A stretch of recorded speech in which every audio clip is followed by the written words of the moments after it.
welcome to the live, guys. I'm continuing road to 2000 for blitz rapid. Nacheza Queens opening, hii inaenda kwa kama semi-slav.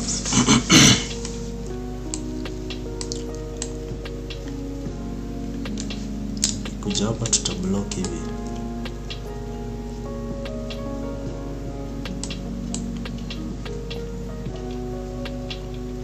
Note hatuwezi weka huku knight because ya hizi pins. There's a way anaweza kuzuia kudevelop ama kupe double pawns, but sasa akikuja hivi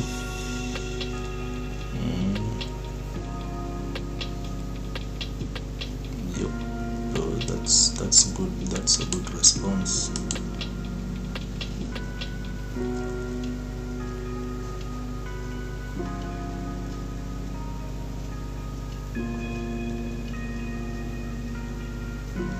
Next move is that. Na akikuja tuchukue hivi, haizi kuja hivi.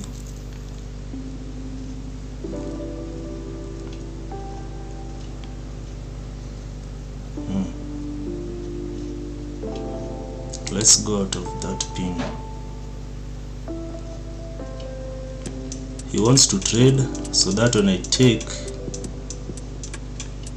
and I take, kuna a lot of pressure. This pin, really, can I? Or maybe if he takes, I take like this. He doesn't have the chance because nita check huku.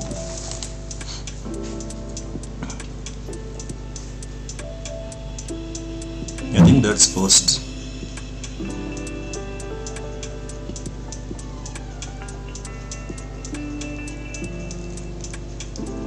Now we can ignore it for the meantime. In the meantime, labda akuje hivi,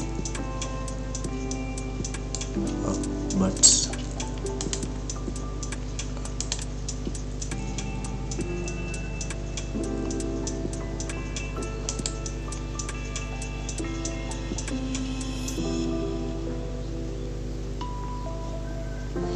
note huyu akishakuwa protected like this ama hivi and then he castles, that idea of taking won't work, so I'll have to move the queen.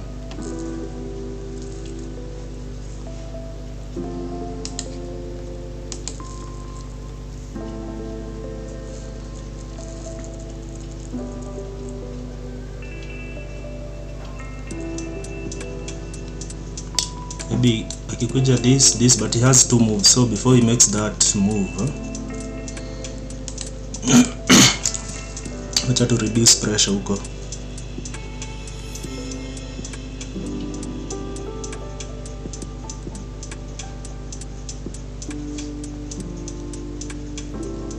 Actually ningekuja na bishop.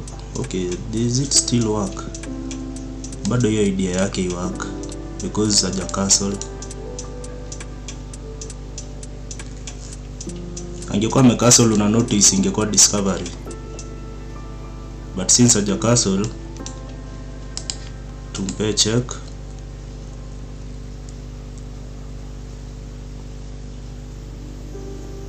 Akimove tunachukua huku, tutakuwa tumempea I think a pawn and a bishop, so best response ni a block,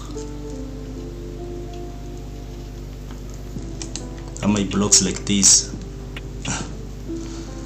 Yeah, those were simple tactics. Let's continue.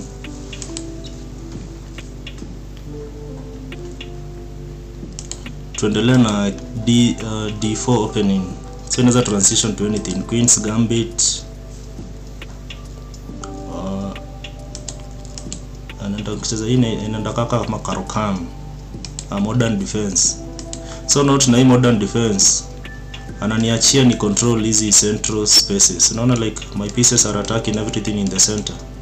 1 2 3, like ameniachia very big center.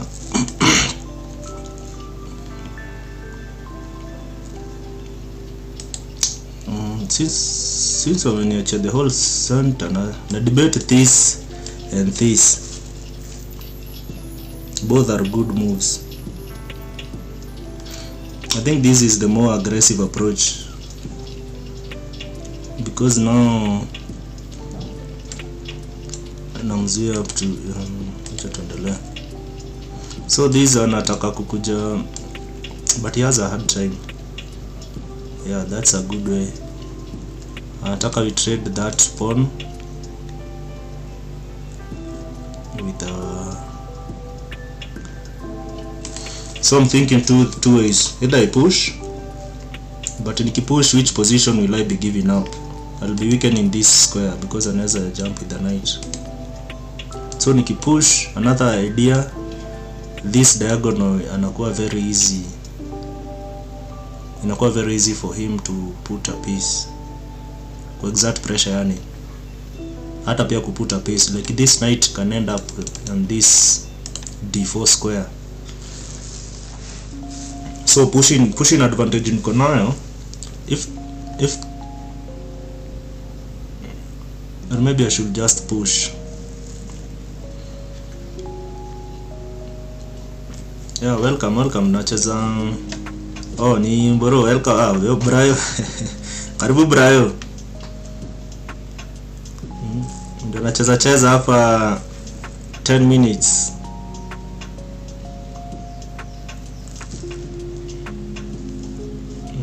Maybe wacha nacho overthink. Bro, siku hizi uko wapi? Niliacha pia wewe hii mambo ya nini unangangana nayo. Pia unacheza chess.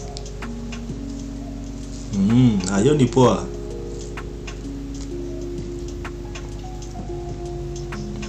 Jana ulienda kwa Sara.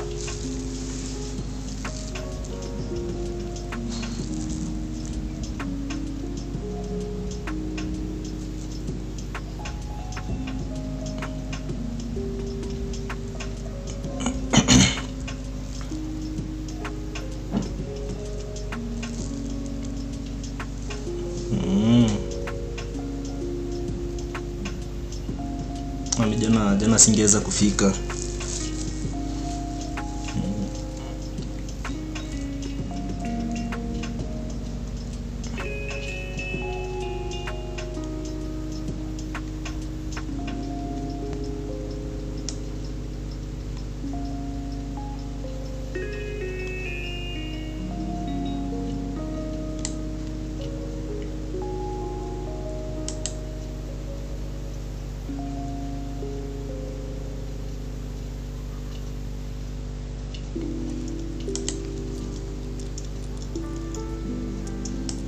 Protective.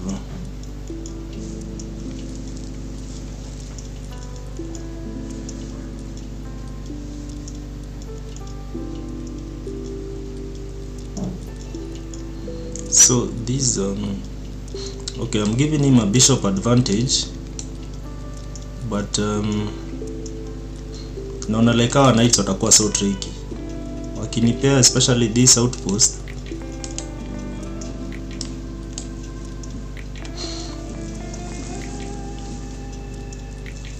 Welcome Master, welcome Sultan.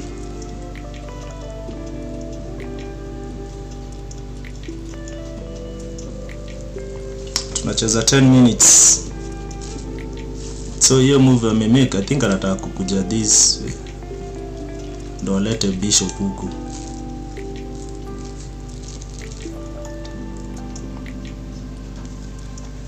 Yo, being chilling. Welcome. Ama amecheza kunizuia this. Kama amecheza that move kuzuia my c3 knight.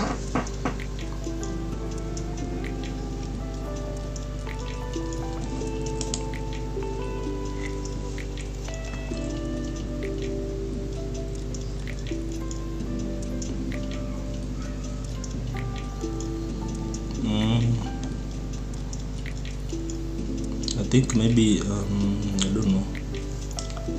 Yo, been chilling. Welcome. Nasemaje?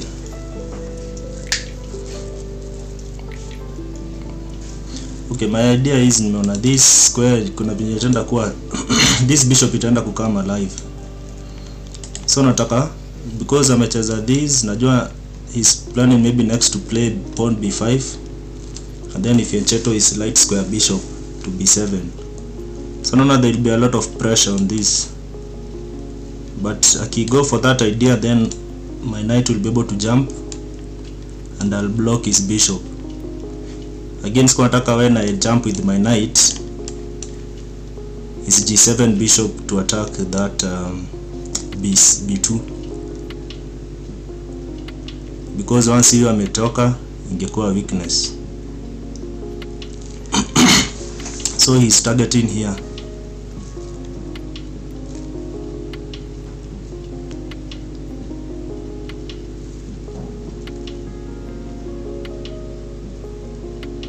Ama huko.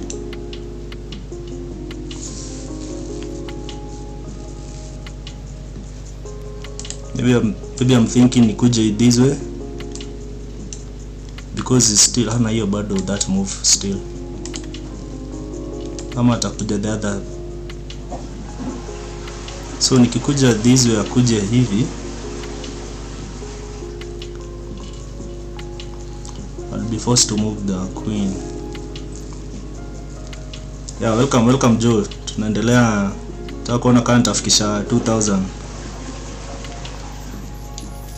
So hapa kuna, so knight, there's no way naweza zuia knight ku jump these two squares.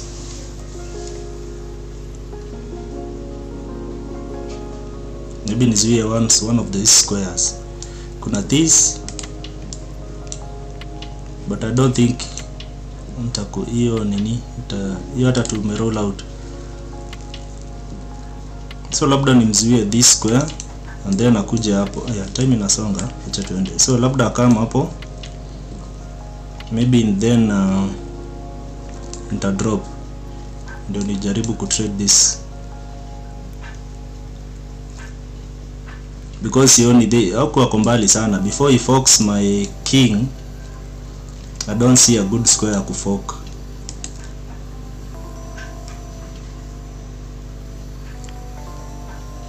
So siko afraid of this move, because I'll just take, akichukua I take with the other knight. Again, this move inazuia activation of his queen. So maybe then akikuja hapa tachukua. Acha tuone response nzuri yako nayo. So vile ame move this, kumbuka every move akimake we must look. Naona hiyo ready imekuwa weekend kiasi. This guy anaweza mpunish, sioni. But maybe ame move this ku prepare ku move the queen, because this was hanging. Nataka kupeleka wapi queen? I don't know. So maybe let us continue with the idea.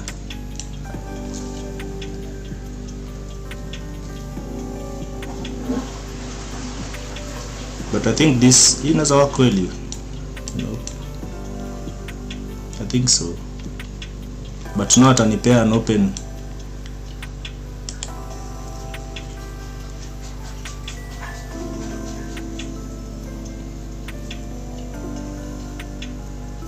So this knight,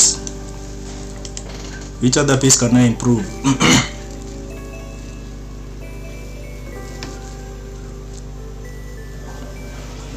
Okay, hako na issue ya this, anafaa kusort this bishop, but sioni the way ya kumleta kwa game.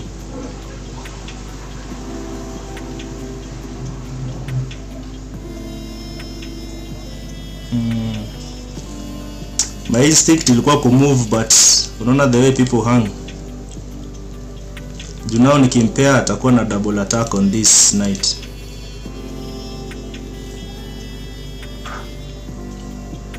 Otherwise atanipea double pawns. But it's not forced. I can always decline that trade, because ataweka wapi hiyo knight wake. I think that's what I should do. Wacha niache, it's not always that juu nikitrade ina worsen my position na have kucheza defensively. Wacha try to find a good piece, because now unaona this pawn is being blocked. Tutaki kurudia moves. Now maybe it's the time to offer trade, but since amemove huyu na expect atakuja huku. Welcome Ganda Medic.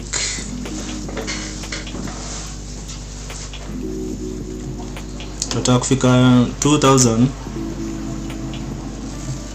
ndio tunaendelea na these maneuvering our pieces. Kwanza tu trade hapo. Not vile ame reserve spawn push. Wacha to go in, because now bishop hata akikuja hapo ya achieve nothing. I'll just kick him out. Now I'm threatening to jump. I think wacha tuweke bishop, ingekuwa mzuri, but king pia anaweza act as a bishop, queen yani. Sitaki compare this trade. Unaona vile knight inampea stress. I find good squares that could put this knight. So hiyo ndo nataka ikuwe stress yake. So stress yake ni kuimprove this na kucheza with this knight. Notice akimove hapa kuna fork. So this knight kuitoa hapa ni headache bado. Ataitoa aje?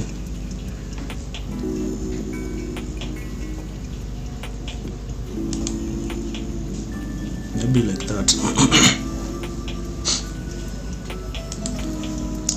But ananipea tu space advantage. Akichukua no attacking this pawn chain. Ama I take like this pia. I don't know. Is there advantage of taking like this? Okay, though bado ana this move. Ninge retreat actually, because niko na less time. Singempea counter play. Now nime make moves zake zikuwe very easy to play. Hii immediately nimeona ni fork, but maybe naweza attack huku, achukue huku, because ama arudi huku. Jo akichukua, okay, akichukua tutachukua. So achukue this pawn to fork.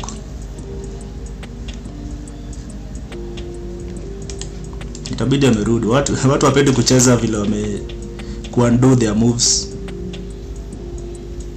Na kwamba so annoying.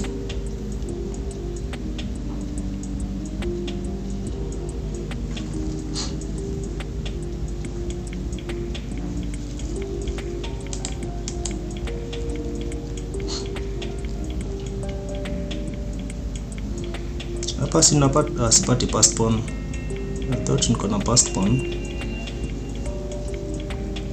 Maybe ni provoke they like this, because now akichukua nichukue, kuna venye huyo anaweza kuwa passed. No, atachukua. Oh. Unaweza kucheza ufala.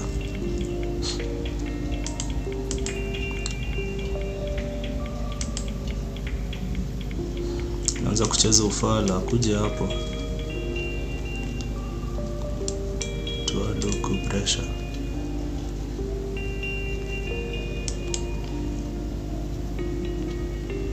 Maybe a push.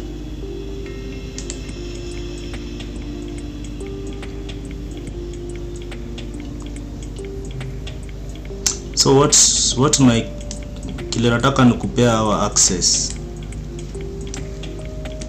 But pia uchunge back rank, kuna venye nafaa kuishughulikia.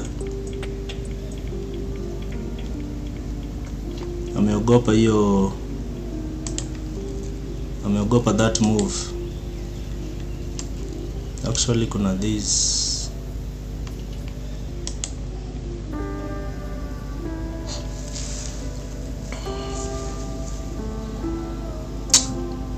I don't want to give out the okay, I work. Ndio bado ako pinned.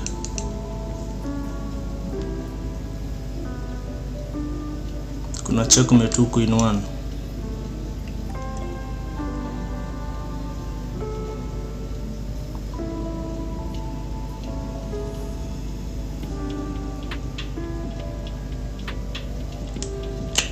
amecheza vizuri by the way. Now this is coming, so now this is hanging. Vile position ina collapse very fast. Now nitaanza kupotea tu. Notice bado on time. This is not mate. Position ina collapse very fast by the way. Lakini ni vile nimeona naenda low on time. Otherwise tungecheza long format vizuri. Maybe I should play maybe for 15 minutes.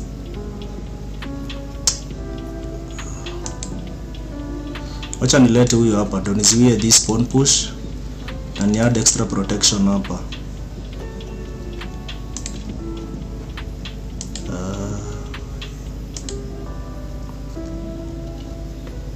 Notice away huyu kuparticipate kwa attack inakuwa very hard. Like ana good entry, ataingilia wapi? Hapa. Hizi ingia hapo, unaona? So okay, ameona this idea, so acha tuendelee like this. Bado ana good entry. Once nimeleta this choke, but bado is not made. Kuja hapo ni escape. Nataka kuleta sawa. So nataka kuleta this. So nitamuoffer trade.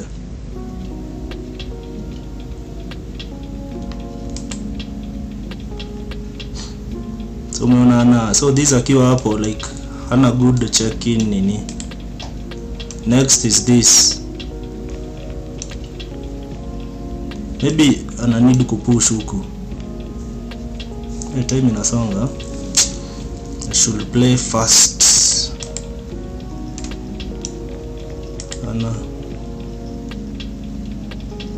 Notice pia mimi nikiingia hapa kuna issues za back rank.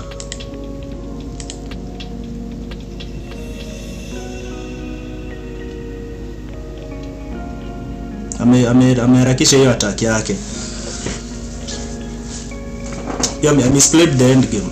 Nimemwachia a lot of counterplay. To this I work. Atanicheck aje. Like, it's not so clear. Like I work, tachukua.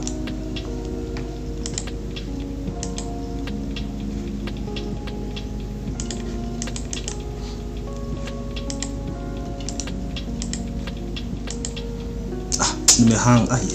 Niliona ka but maybe nitamflag.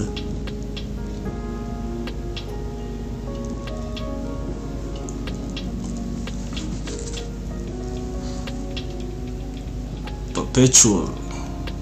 Ukiniachia this square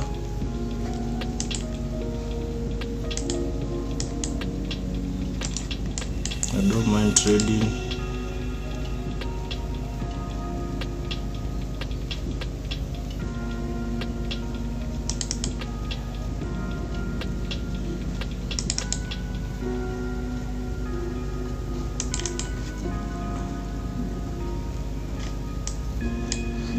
Hakuna mali ataenda nikisha block. So aim tu ni ku trade pawns. Once pawns wote wamekuwa traded, it's an equal game. Jo akichukua hapa nachukua na nile. So nafaa kucheza kwa dark squares. So any move I make, whether ni king move, inafaa kwa dark square. Yeah. So kwa tuzuie huyu because huyu anakuja. So any move bora kuna make kwa dark squares. Akikuja hivi it will be good kumtaya hapo.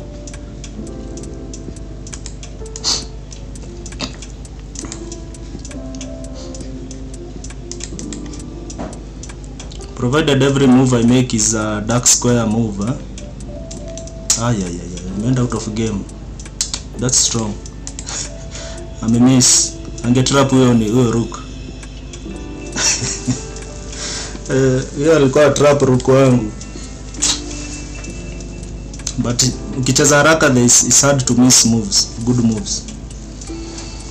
Karibu elvo, tunaendelea bado tufike 2000. About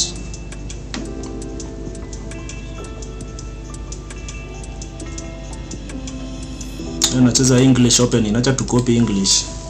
Najua atacheza hivi, acheze hivi, acheze hivi, a castle na mimi nifuate the same. Itangwa English. So everybody is trying to tutakopi moves, utaona up to maybe 5-6 moves. Nakwambia hivyo tu. Note asipocheza this way, uzuri wa kufuata opening like ukishacheza na mtu akose kufuata the opening the way it's supposed to be played, it's always disadvantageous. Like that's why kuna vile hizo openings uchezo vile zinafaa. Like akitry to make any other random moves, atanipea good position.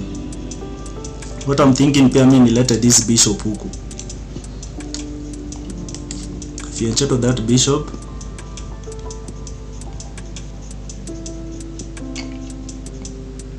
Pia kuna knight jump. Okay, let's first play that move. Hiyo move siwezi kuambia ina achieve nini, ni ile tu like it's not a compromising move. It's not always ati lazima ucheze nini serious moves. Some moves tu unaweza make bora as they are not compromising. So this is next. Tutoke kwa pin.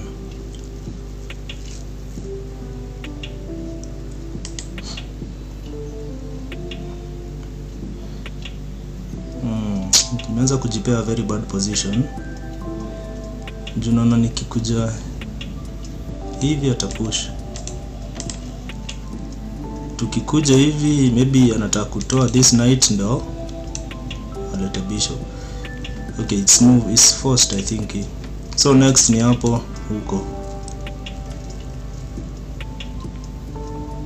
So this move anyway, sijui kama nimenisaidia meja nisaidia. So anajua this is coming. So since nime move hapa and this is protected, I think naweza, but once I trade the bishop nampatia very good chances. Let me not commit. That was obvious, but not spare mimi nikitaka huyo bishop wake anytime.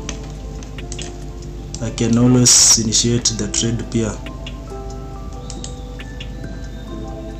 So kile nataka tu ni it's always good to align pieces. Wacha huyu knight aingie that way. So unaona akiingia hapo anataka kuja hapa ndio ni checkmate. It's a very basic checkmate. But unaona uzuri wa knight atamfukuza na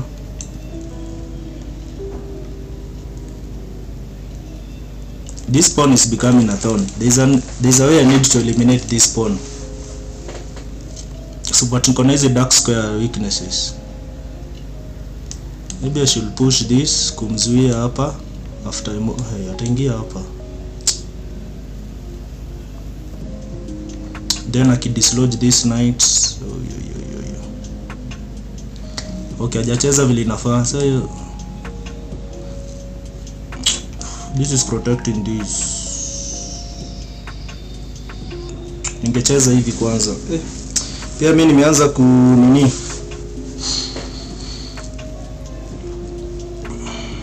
nimeanza kucheza bad chess.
Naomba kunipea past pawn. That's not bad.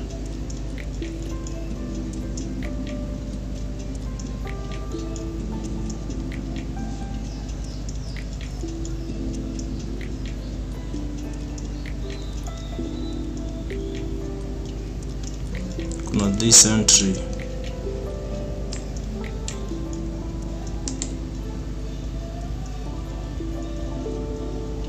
Whenever I move this,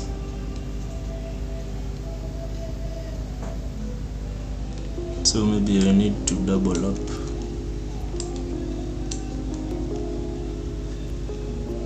Not kuna this, I'll just go back.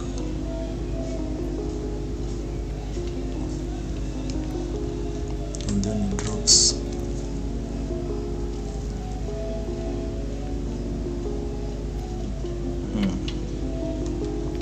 Uzuri, only one piece cannot force checkmate with one piece. You will need support of other pieces. Actually, hata akicheck like this, maybe I should maybe another hivi, because at some point this were to land.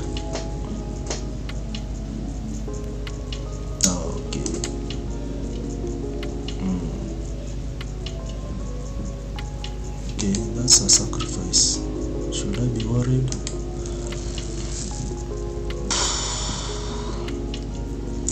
I need to play actively. Nataka kuja hapo. So let's first go there. Then you go there.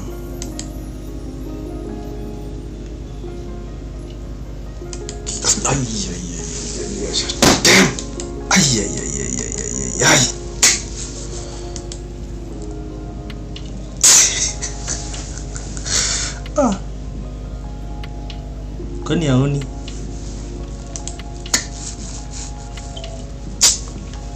Yo, that's messed up. It's resignable. Let me give him that.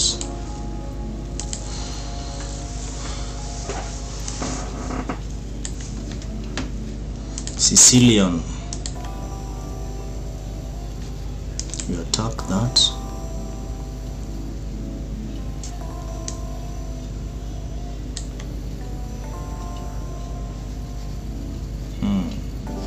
I think ndo kuja hivi ndio akipush nichukue those double pawns.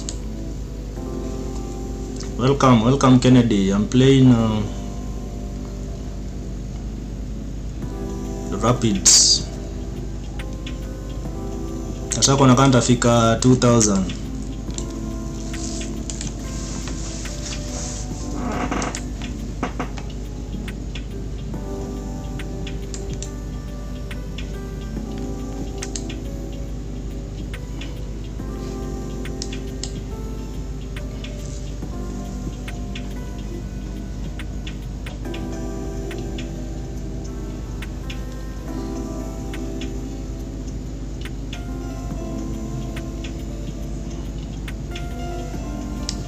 Lakini allow ni push huyu nichukue hii pawn, siwezi mind. So jakuja hivi. Interesting.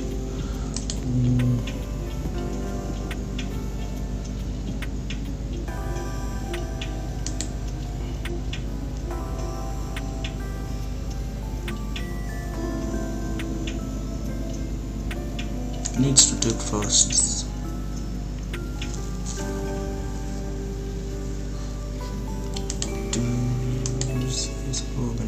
Bishops. I prefer bishop than knight.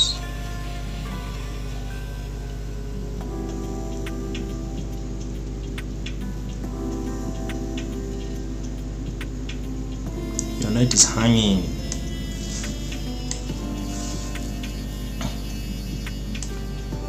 Let's first claim that.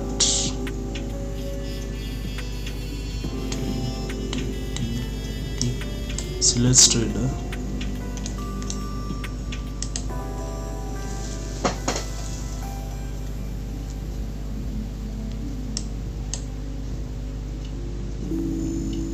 This pawn again itaenda kuleta shida. This pawn I should not have allowed it.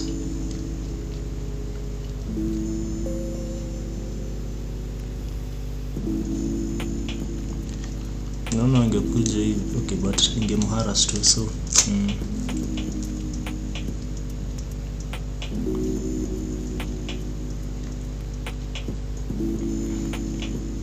to castle because this itabidi tumedrop. Hata tuende end game. Okay, hii end game 1 2 3 4 kuna both 7 pawns, but uzuri wa end game because I have a bishop na pawns on both sides of the board, so unaona hii move inakuja.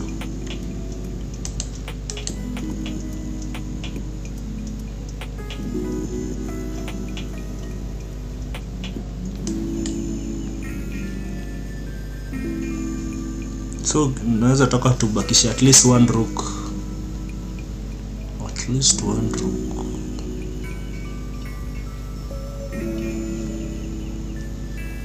Unaona this pawn nilikwambia italeta shida. So now atakuja hapa.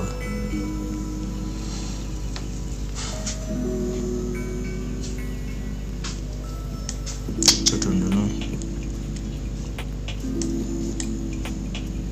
Nataka kuja kutarget this is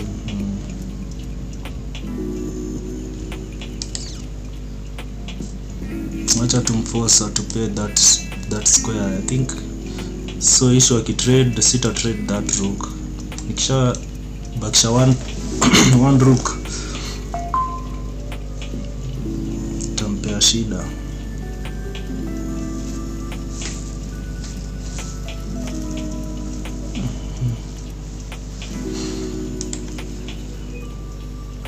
Now let us trade.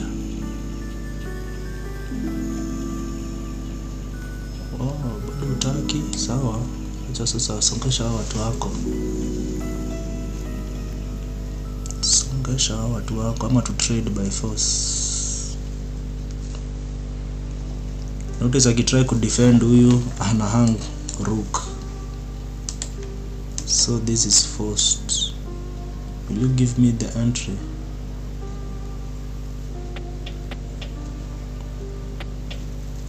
Okay. Akikuja nitamwachia that file.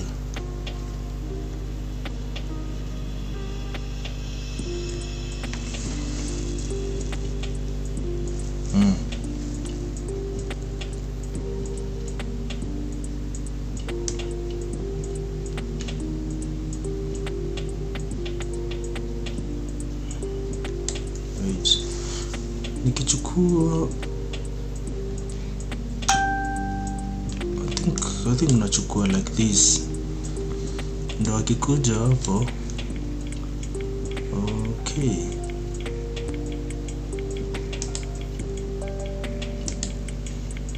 So kile nafaa kuchunga ni hizi fox. Huyu kuna venye ata jump huko na mafork.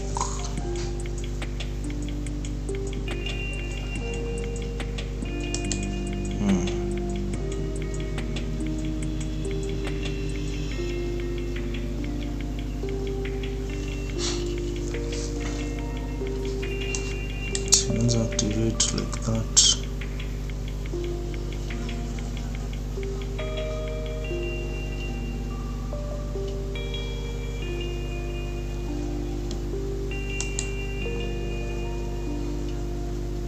Maybe it's a high time I start marching.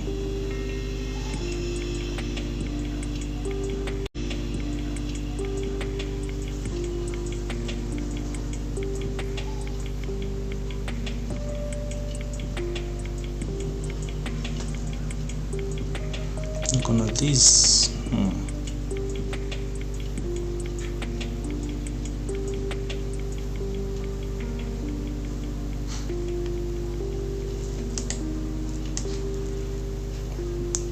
turudi hivyo.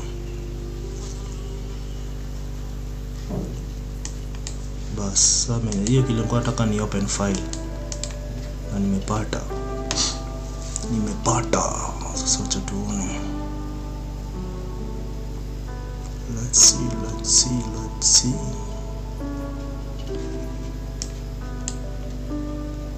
Now that I have the open file,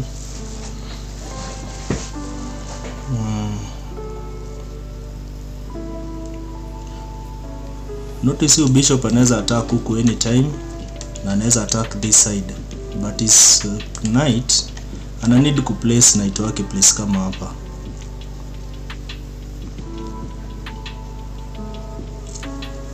But bado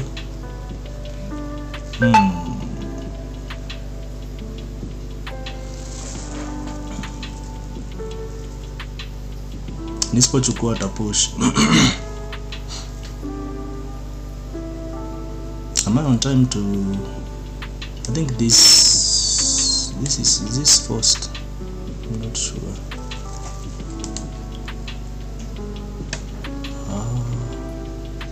Acha maybe tuanzie hapo ndio tujaribu kama atakuja hivi. But king wake amekuwa so active. Why is my king so passive? I don't get why my king amekuwa passive hivyo. Now this I think tunafaa kucheza actively. Wacha kwanza tu probe huko.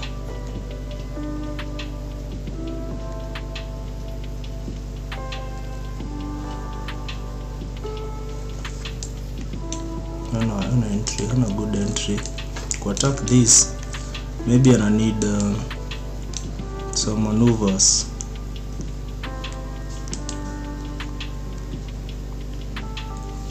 But I can always drop back. So stand mbali sana na huyu. But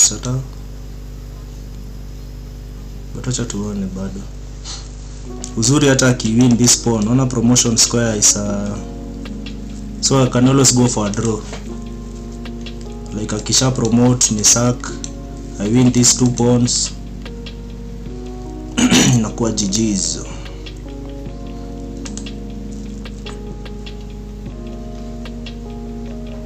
Nitakuwa tukuje hapa ndio akuje hivi and then what? That's a good yeah, I think itakuwa draw hii. So there's no way I'm playing for a win hapa. There's no way I'm playing for a win. So tukisha trade our pawns wawili,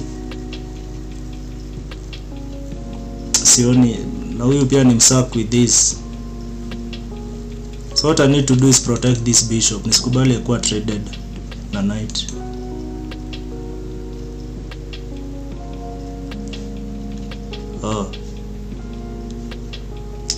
Bado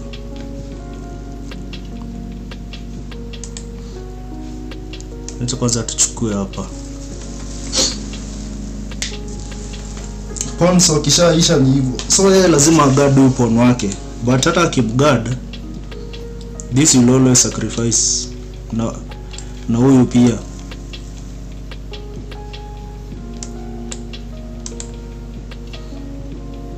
Am I on time? Naweza kuja hivi. Shish. Maybe itabidi nimedrop hivi kwanza ndio akikuja hivi ndio ni drop. Actually na need siwezi kuja hapa juu ata promote.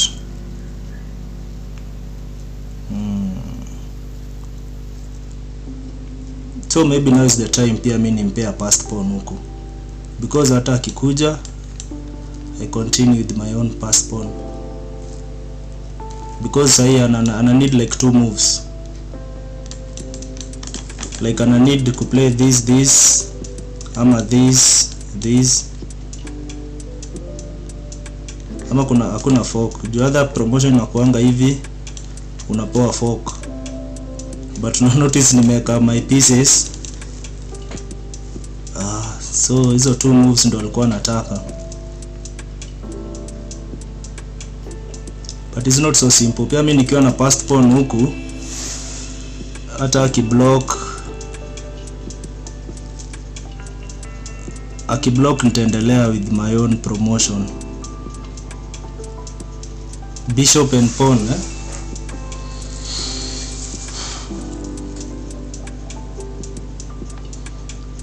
I think niendelea na my own promotion. Akikuja hapo, I continue with my own promotion.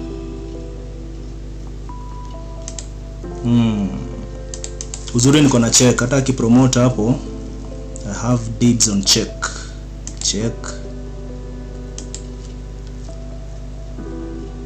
Akikuja huku, okay, so check kama ni acha watu check, right? Sasa nataka kuja hivi, but once nimeanza compare hizi checks,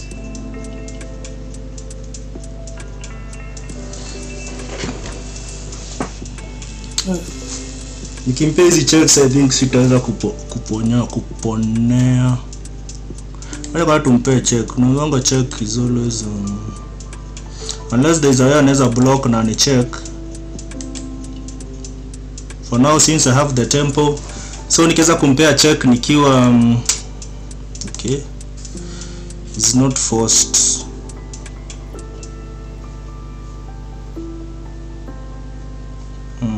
Nimeblanda.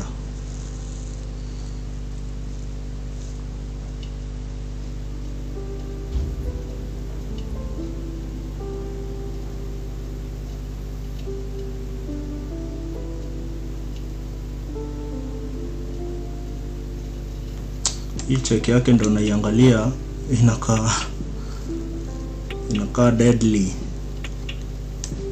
inakaa deadly. Wacha tuone. So issue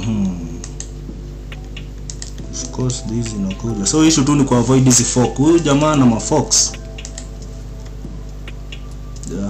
Anataka kunipin huku.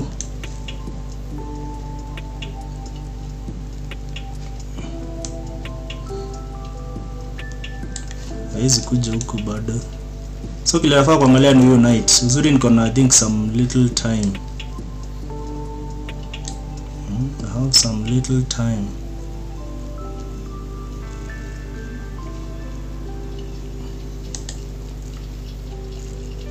Nilikuwa naangalia hivi lakini unaona mafox. So what I need to always kuwa na escape square. Nikana maybe akuje, but at some point atakuwa restricted na this bishop. So pia nafaa acheze haraka. Tuone vile nataka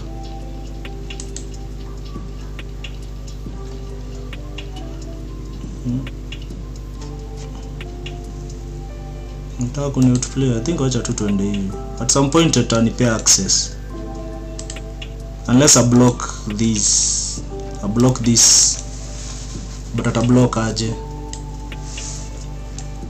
This. Sinaona. Unless I block hii diagonal, is not checkmate. Okay. Yeah, now Smack nacheza defense, but I misplayed in the end.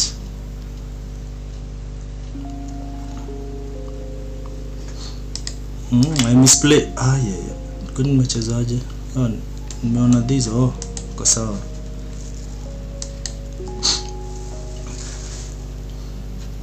Nzuri moves zangu ziko so simple.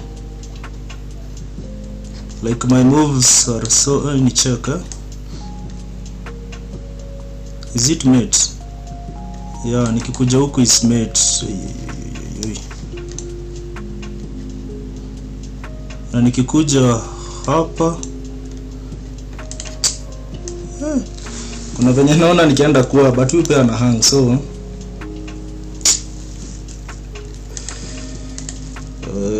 is that mate? Bado si mate. Nitaingia.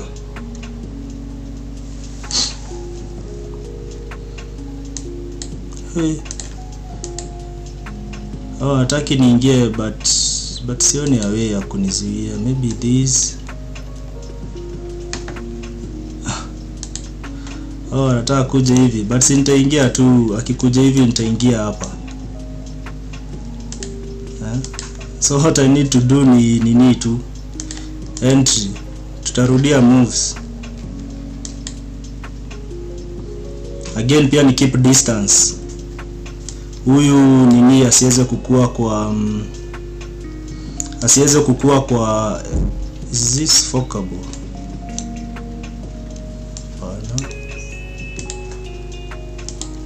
So what I need to kuangalia ni fox, nisikuje like somewhere hapo, and then tuweke distance. Hey.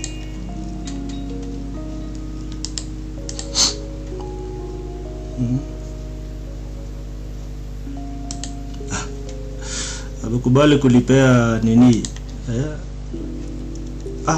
Hata angekuja hivi. That was very strong.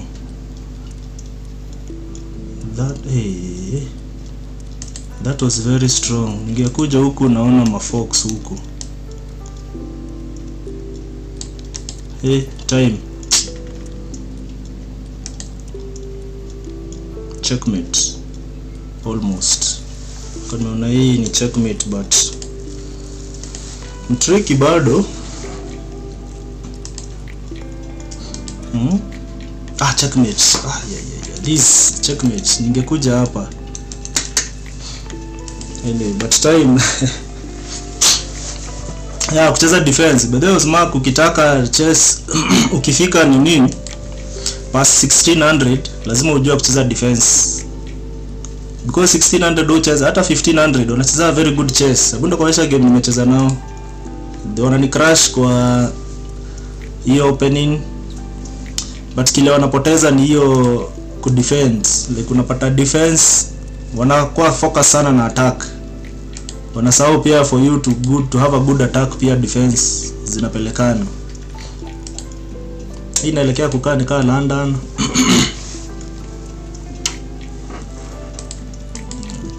London. Actually si ndio ile mtu anasack. Okay, amechukua. Asipo kuna vile mtu sacrifice una win this piece. But jamaa anajua theory.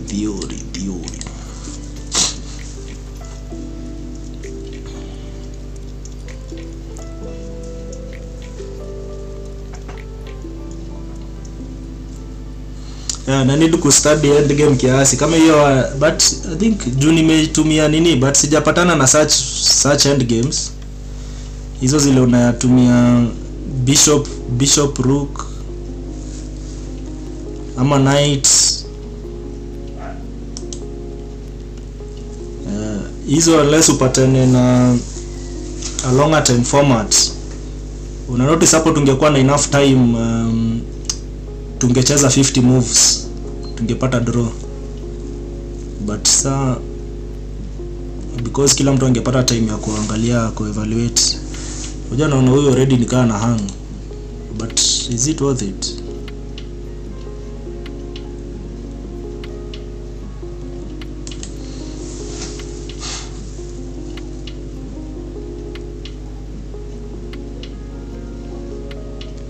I think so. Bishop wangu anafaa kukuja this side ndio arudi hivi.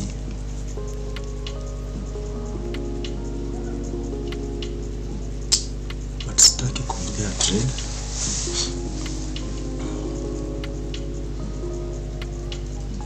Na bado hapo hivi naona sitaki to trade juu naona king wangu bado kwa katikati. Hapa naona very soon tactics zikiform, but zitakuwa very strong tactics. Nikiretreat na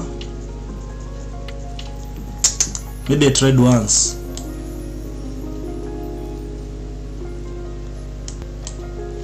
Sasa akipush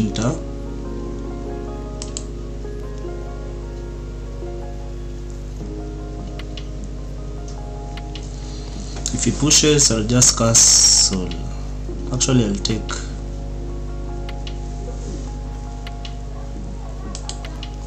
Should I castle and maneuver this knight huko? Hapana. Am I save this bishop? Maybe I save this bishop. Do you know this square anaweza taka kuleta rook into the future? Yeah. Into the future anataka kuleta huku rook.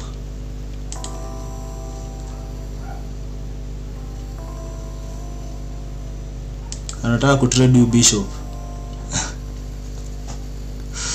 Amepata pressure. Wacha nikuje hapa ndo apush hivi. Akichukua ni sawa, atanisaidia. He will help develop my knight.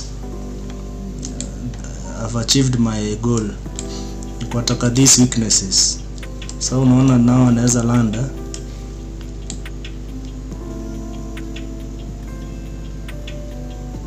Maybe this.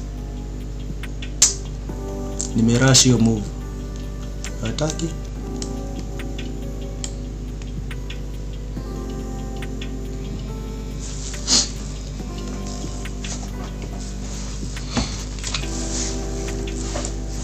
Let's see. You're giving me this pawn.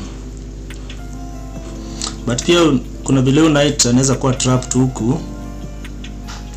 So unaona vile pieces tu zinaingia natural. Like the moment anaendelea ku weaken square, unaendelea ku improve. Huyu achezi kama 1900. Masimu huku. So kile nafikiria hapa ni rook lift. If I can bring this rook, but is it clear? Maybe this, but then I'll be giving you. Do this rook hata nikimleta hana entry. The other rook hana good entry. So ana need saa kuleta huyu.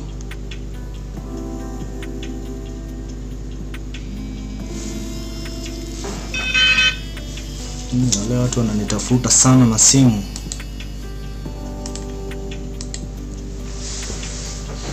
Nataka kuleta hapo. Is it time to retreat?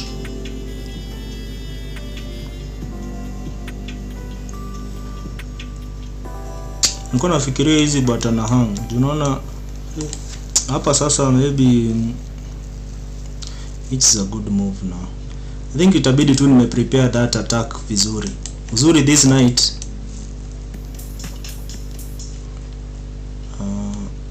itabidi tu nime prepare that attack another time. Nitafurahi sana akitrade huyu bishop. Tunaona huyu knight ndio anaweza kuwa very good defense. Kutoa huyu knight hapa, so this trade will benefit me. Bas. How do you kick my knight from there? Labda tumie rooks. So unaona hii idea ya ku rook lift now itakuja.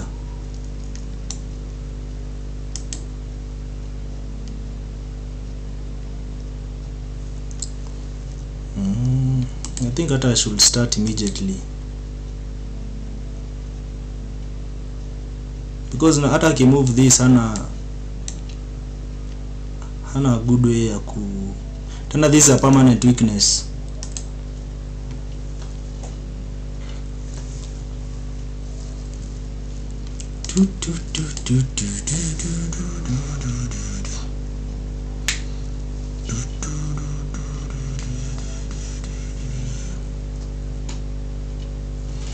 Usma kuuliza swali, uliza swali.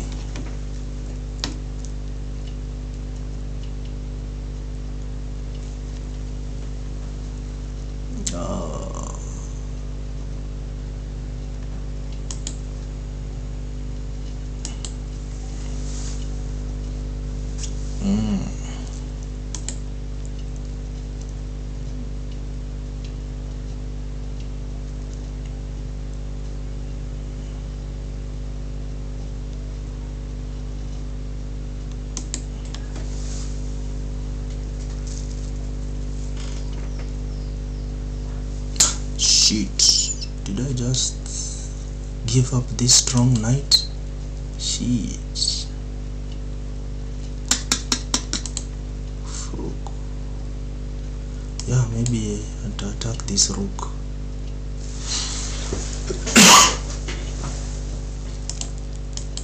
This is untouchable.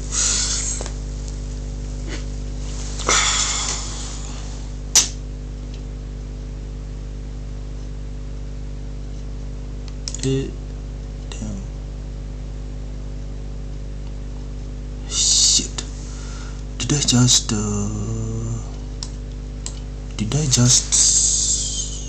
give him that for nothing?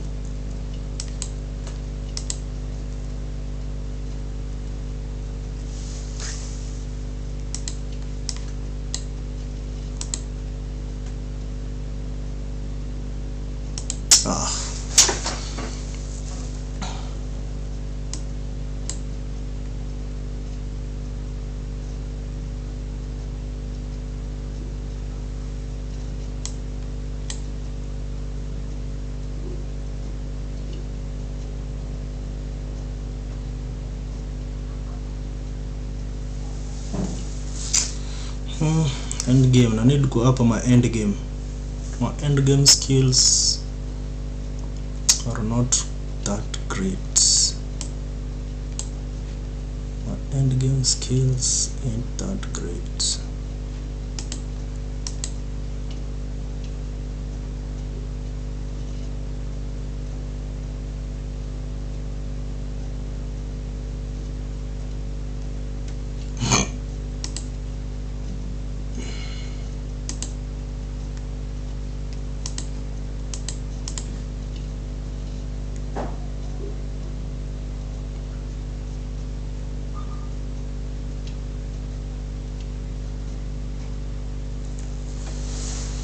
Need to find good end games. Good end games. Silman end game techniques.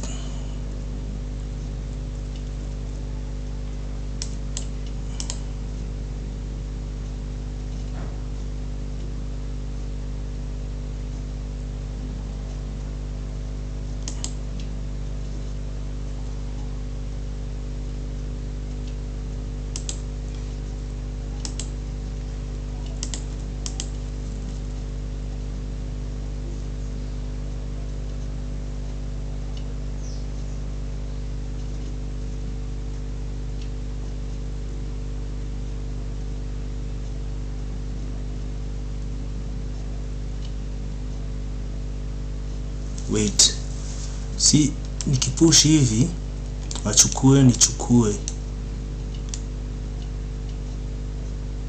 I think his king is not on time. Anani Dominic kuni stop. 1 2 3 4 5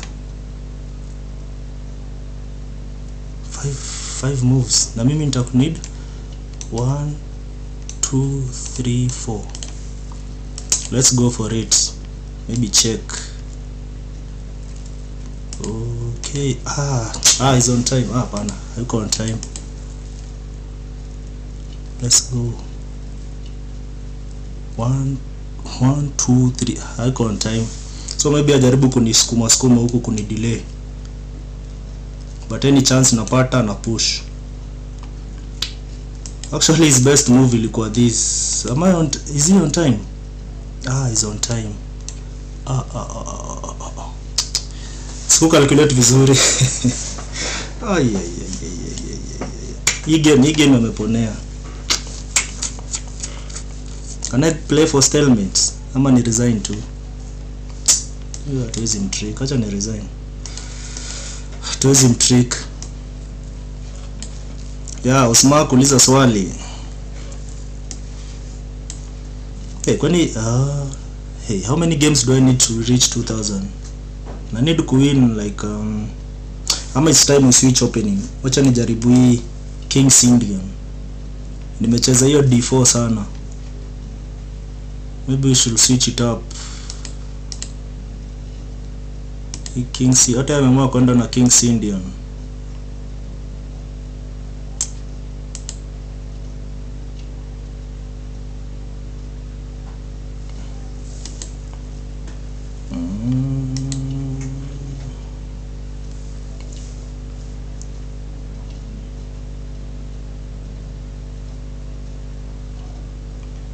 hapa hizi chukua,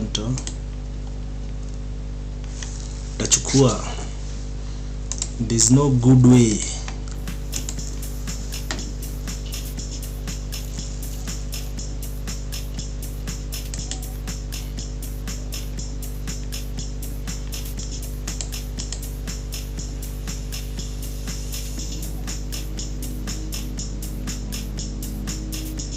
So this in a signal this. We want to actually attack in the center juu. Maybe anataka kunipin huku but tatoka tu.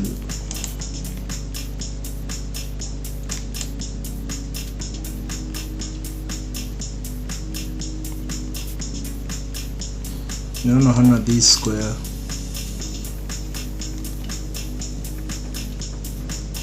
Pia unite size ingia because of this pawn.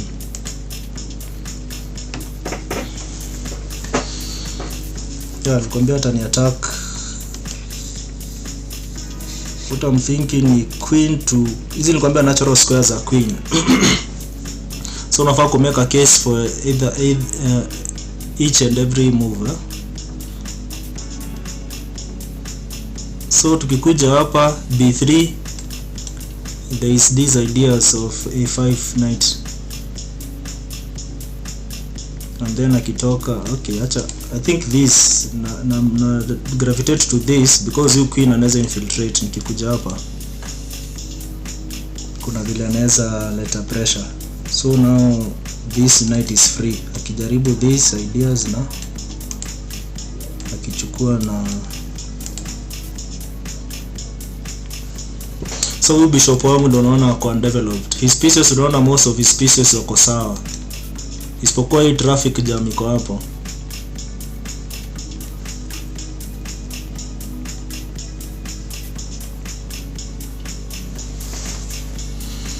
Let's see.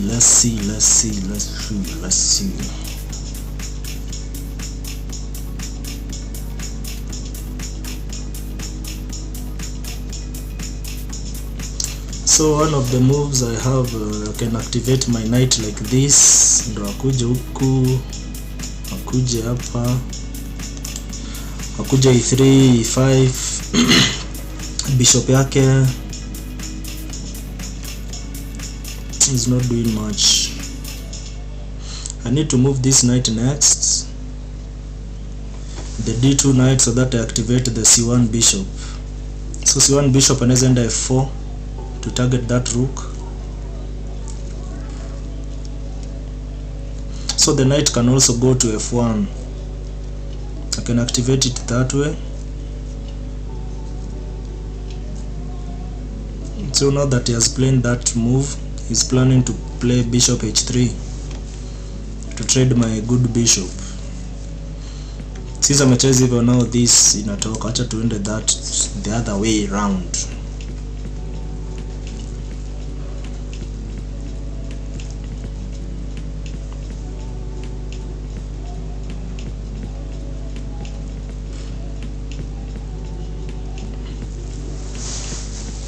So hapa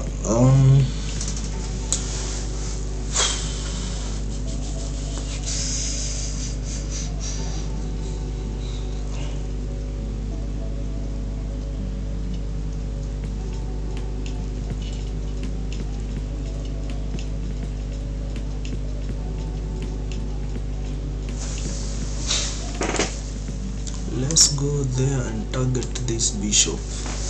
e3, target g4.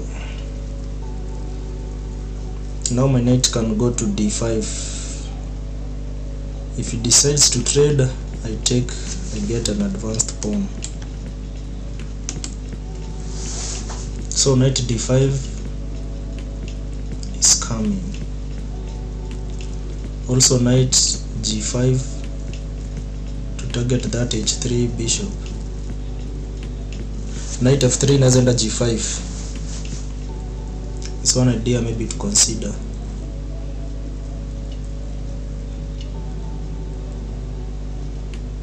Actually kuna tactics they can form. Siko unaona this bishop is already targeting this. so we need to deflect this queen, and in order to deflect this queen, akishakuwa deflected where is not defending this knight, just a pawn push will be threatening, but it's not clear how you will force that in the game.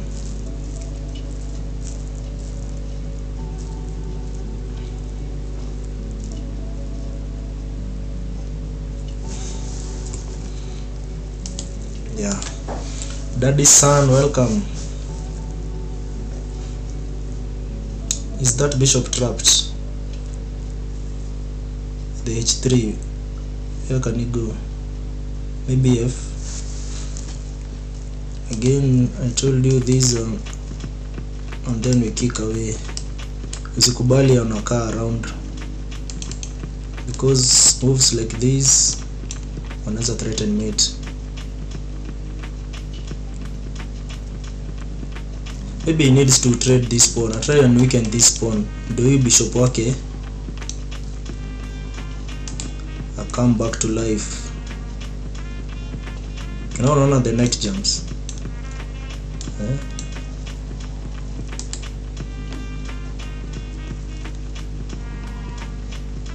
But maybe nikienda hapa atakuja. Should I be worried? Maybe we can delay that, but then anaweza come like this, Yeah, let's jump. Akikuja like that, itabidi rook arudi defensive, but pia anaweza mchop, so labda this nilikuwa nimesema. But he needs to make this pawn to kick out this knight. This knight akimwacha hapo will generate a lot of pressure.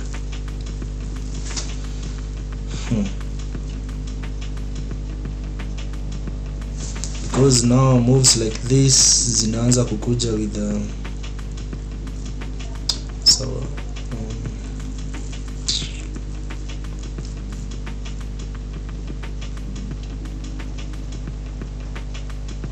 naweza taka kucheza hapa niweke pin huku. That's why na hesitate kidogo, like nikileta knight tunaona na take away this natural move. Maybe that is the best move too. Acha tuleta hapa knight, anaweza drop huku. He try playing defensive na pia anazuia this knight move.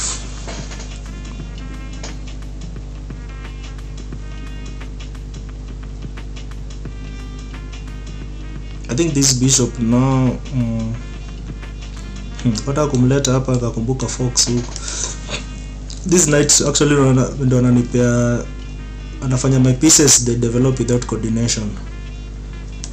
Maybe I shift, because now I can moves like this.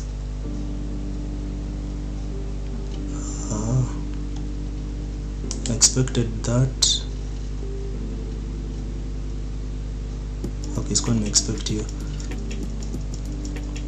Let's challenge it immediately. I don't mind giving up that bishop,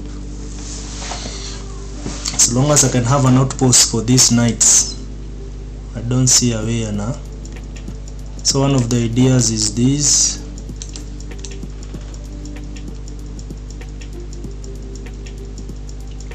But anaweza harass.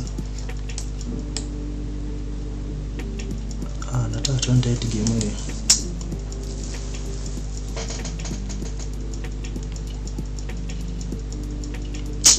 Sikuwa nataka end game.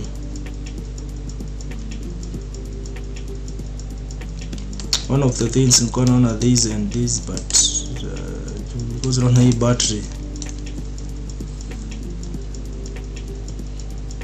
sikuwa nataka the end game. Okay, itabidi tu tumedrop, lakini anipe open file. Ningetaka tuendelee end game sioni, like end game chances zinakuwa reduced. like you will not be playing for an advantage.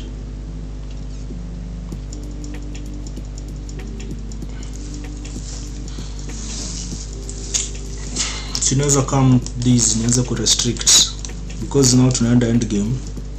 So next na block huyu asipo because hana entry, hana good entry. I block ndio pia this bishop g7 g2. He must come to live.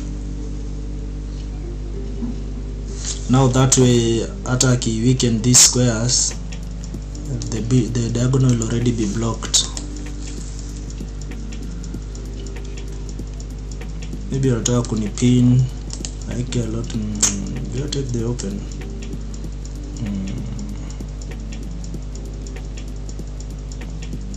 Nikichukua like this atachukua the open. Tuchukue. Let us just take the open file. Why is this guy? Mbona anataka end game hivyo sana?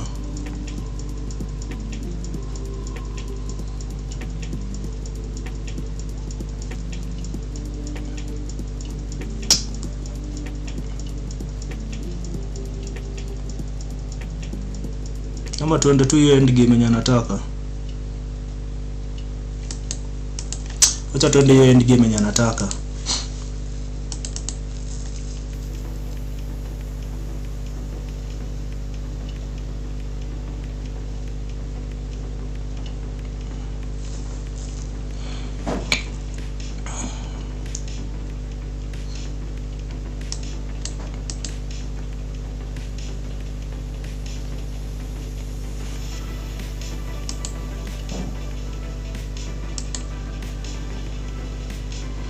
Bado ana but kile nataka pia ni this bishop, acha kuwa restricted so naona tumeblock, so ana hii access. Why am I playing so many bad chess? I don't like the way I'm playing, but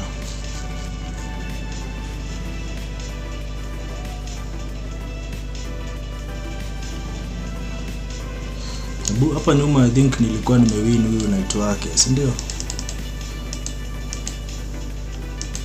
Hapa no. Si nini, it was the correct move. Ange promote. So these najua knight na mafox pia wanakuwa very active, but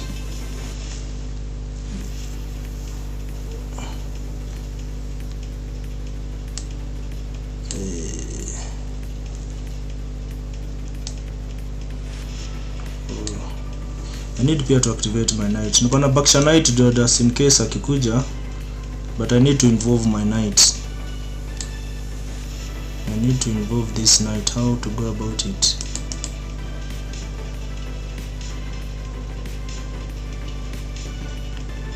But yeah, Johanna, this entry.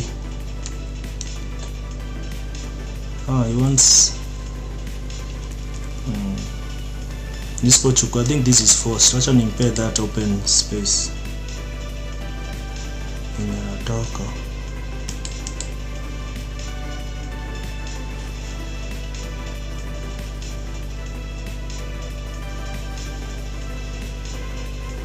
But he needs entry. The question is how does he get? Maybe haizi push. Haizi kuja hivi. Hiyo king wake ana a lot of activity. Next move unaona is so obvious.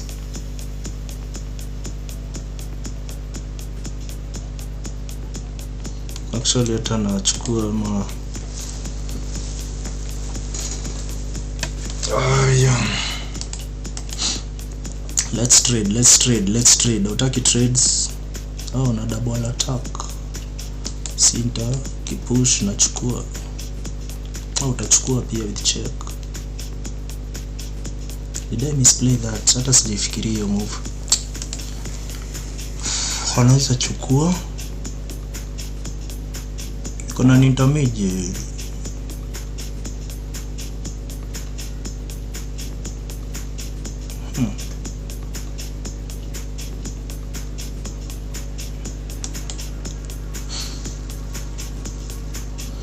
Nikicheza this atakuja hivi,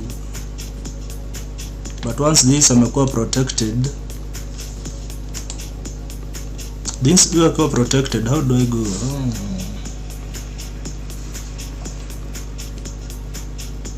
Come on.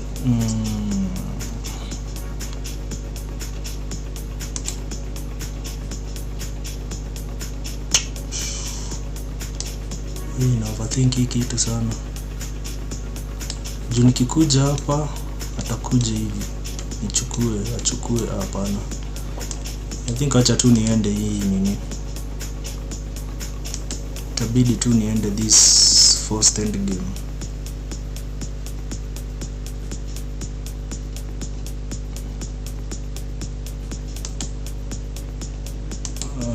I need to put this kwa dark square, light squares as fast as possible.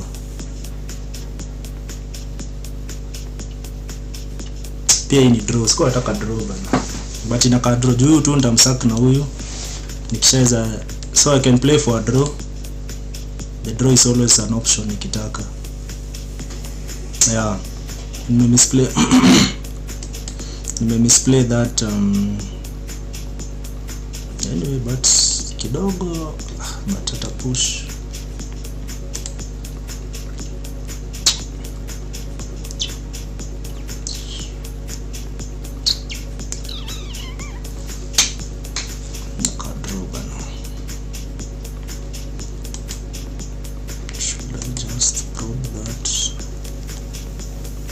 Inaona tu ni draw tu. Acha tuache ku waste time ndio nicheze more games that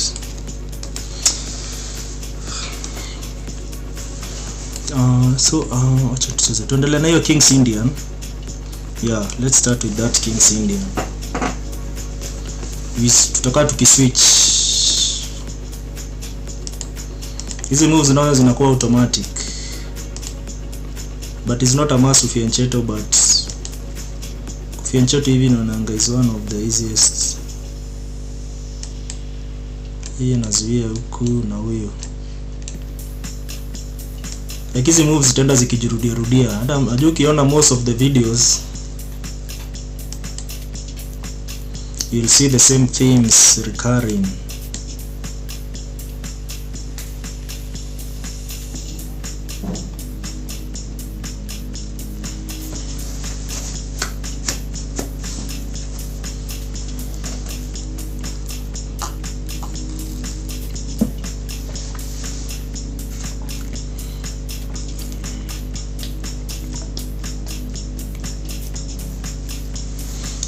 King's Indian.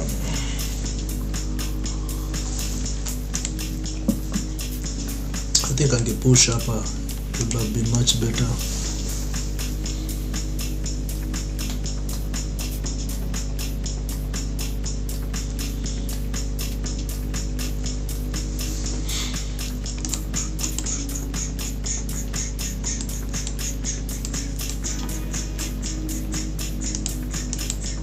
This is coming.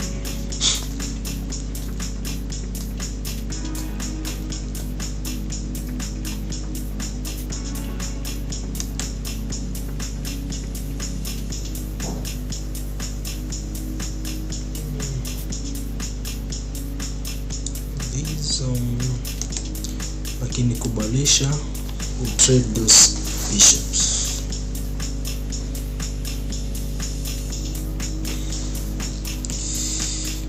Kwa pin, but this kuna venye na hang akileta rook huku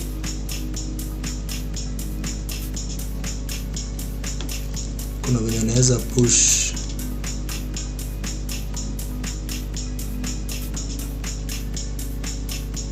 then I'll be forced.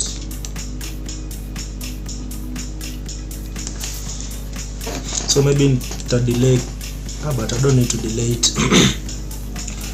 Once I've gotten this bishop, but pia ata retreat huko tu, but it's always good kumfanya anini, maybe anataka kuforce hii, but sinta ignore hiyo nini yake.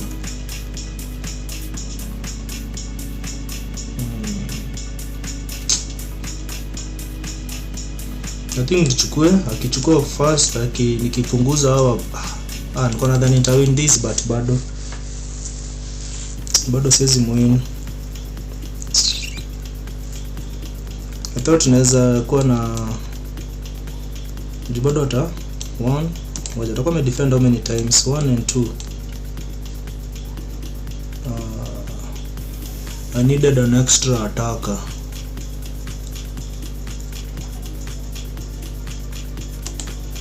A good square for this knight inaweza kuwa hapa.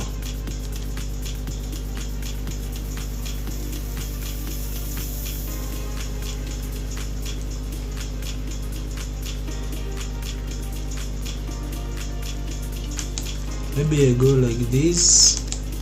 Akipush, I go back. No, I take. Akipush, I take.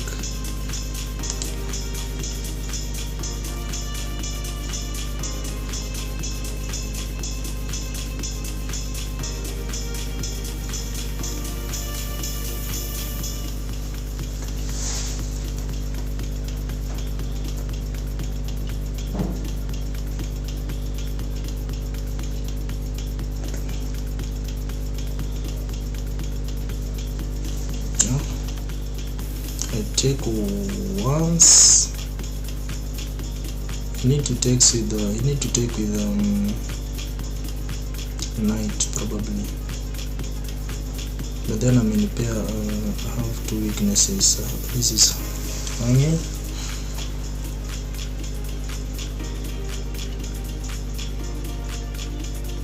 They just misplayed.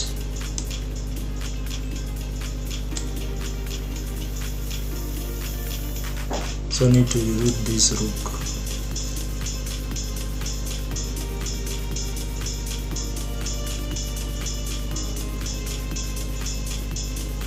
I might force clarification of this bishop kama nachukua, because this nini can be a good resource to defend this square. I don't like defending it with the queen. Probably atachukua marudi, akiretreat, it's a mistake. Akikuja, I don't see any good squares zake. Akikuja huko, maybe then I'll come. So this can be free.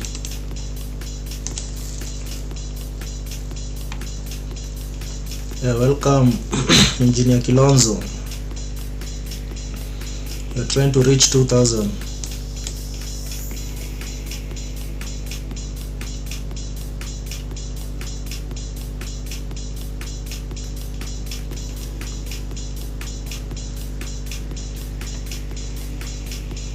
Maybe he needs to put some pin. Okay, but here you work.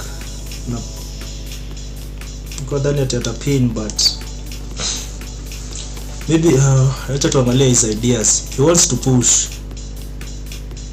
to get this advanced pawn, to promote this pawn, but for now haezi, because I'll just take that free pawn. Maybe now is the time. Akichukua, he gives me the open file.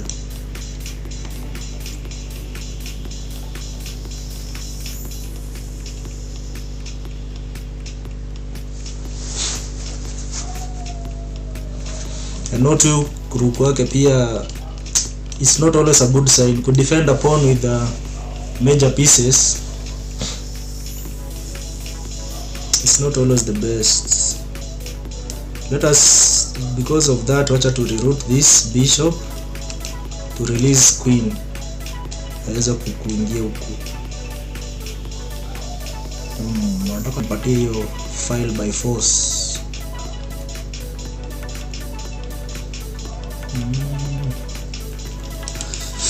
I think naweza mpatia.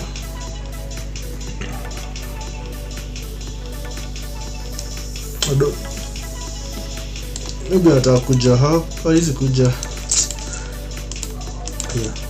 Why am I removing?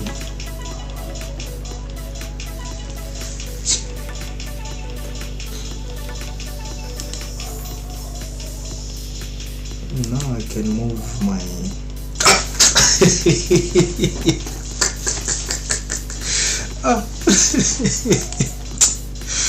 yeah. Niko nasoma hizi Nilikuwa nasoma hizi ma comments. Ah. Ay ay ay ay ay. I don't like these positions. Tuendelee Sicilia.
I get the file.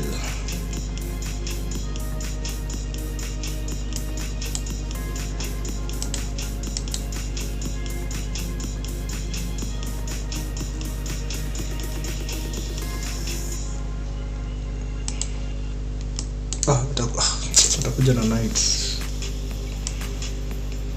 Maybe it's not that bad.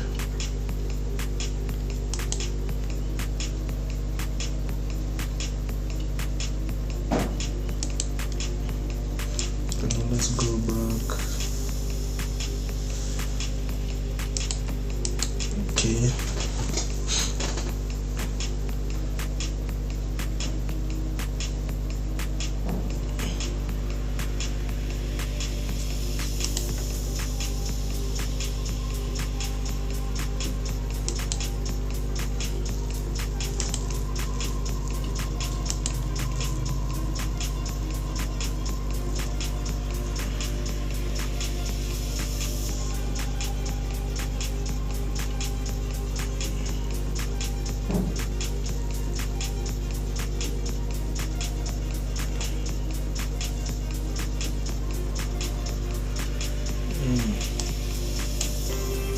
Akikuja hapo it will be a mistake. Check. Wants that file. I give him much to I don't want to give him this open file. Maybe I pay my nini.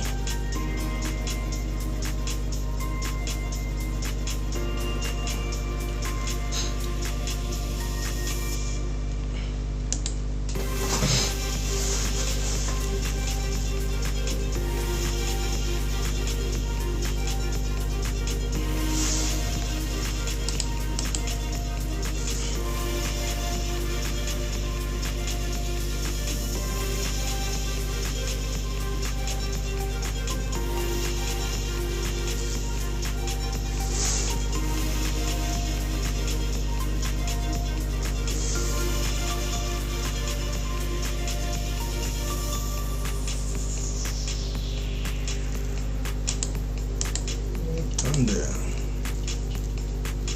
let's go for this file.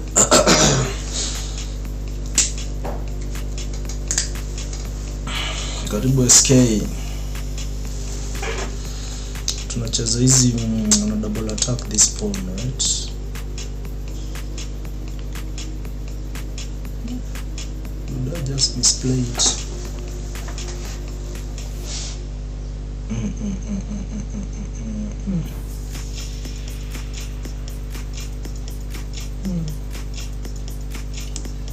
Maybe good. Tukichukua tutaingia na check attacking.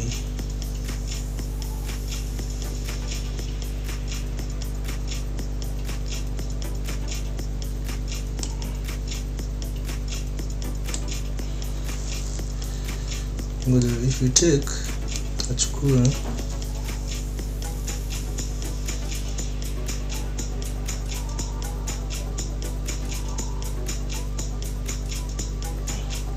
actually mambo kwanza niingia hapo ndio akichukua. Okay, anaweza chukua huku ni misplay bwana, nampatia another second pawn. Kama this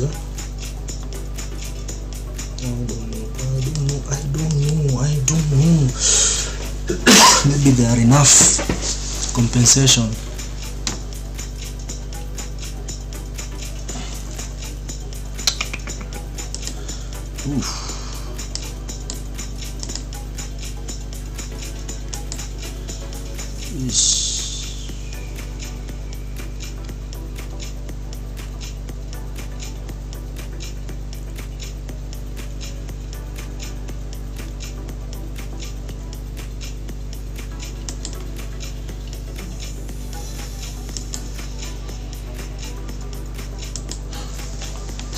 Kavirondo.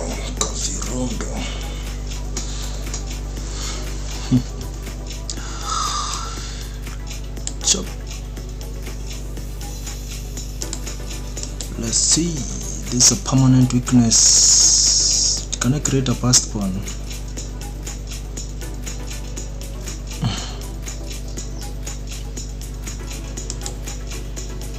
I think this might work. Yeah, I think this might work.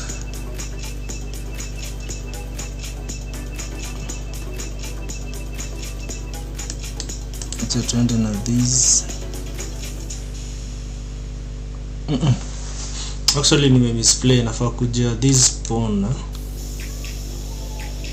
Yeah, nime misplay hapo. Nimepoteza, nimempea an extra move. But acha tuone, nimempea an extra move. An extra move.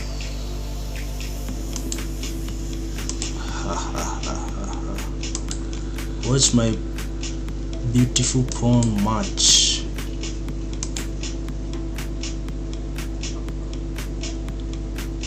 How do you stop it?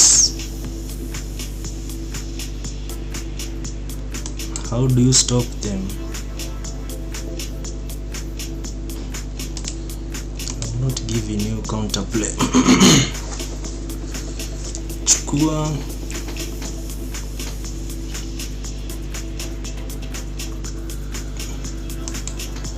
Let's see.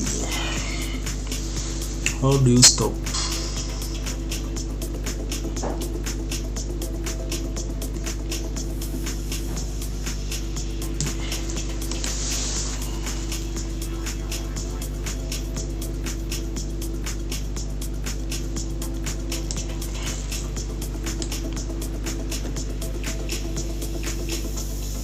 There's a 2450.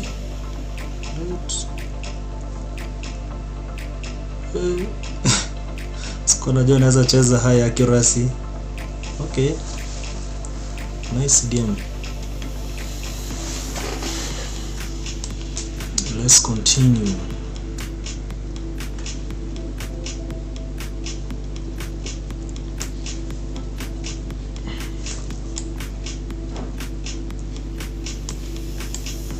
Well, did I start the next game? Oh? No.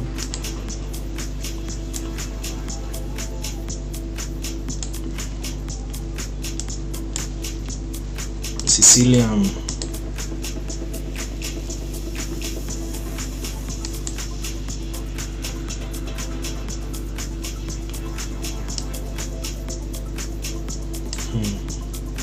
Sicilian nichezanga. There's a time niliweka 2 knights zikakuwa trapped.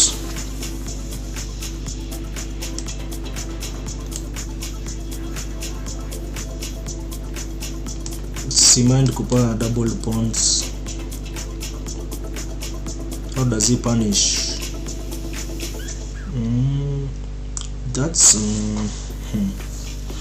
think I have to ignore that move.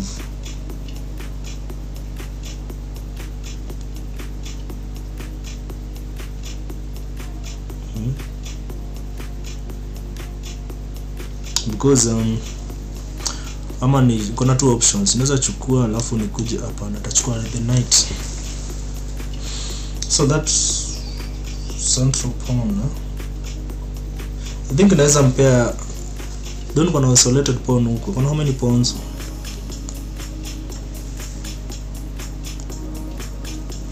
But okay, hiyo wacha nimpe hiyo nini pawn akitaka. Because now akinipea hii initiative, najua nimegambit this pawn, but I feel too like there is a way naweza mpunish hapa.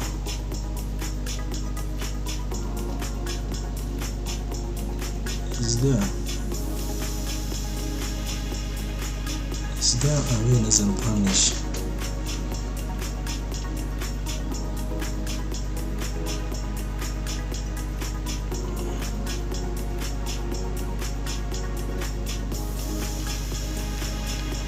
Maybe pia nilete queen wangu nje. Nikileta queen nimkataze kukastle. I think that's because these will just castle. So lazima acheze defensive chess. Acha tuone how well he can defend. Because my deal aksha mnyima hizi castling rights. Already yako na pawn. Cha tuone. Let's see. Alikuwa threaten mate. Let's see how.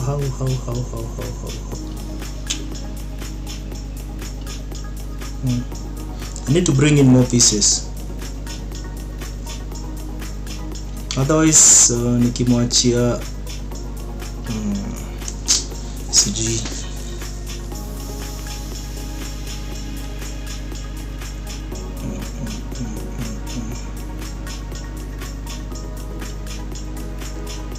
How do I bring in more pieces? Acha tu open huko. Akikubali ni sawa, akikataa tunachukua. Maybe ataka kutrap hivi. Can't I gambit that? Siko nimefikiria hii move vizuri.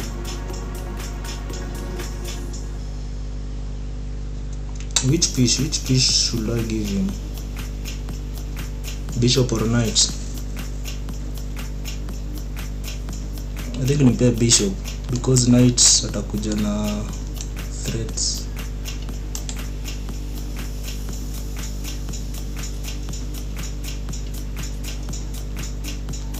Pana atachukua huku.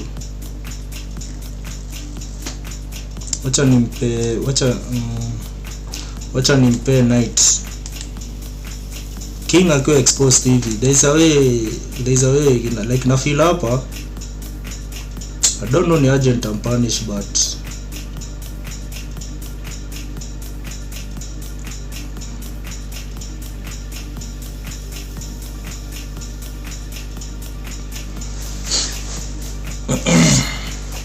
so you must decide kucheza defensively, right?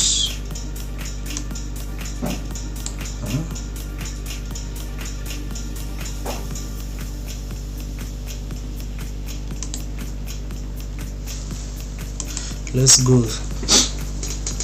Tuone king safety. Maybe atatu trade queens. Singe mwana.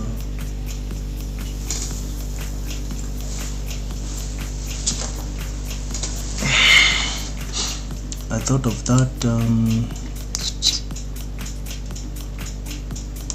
Try ku trade queens,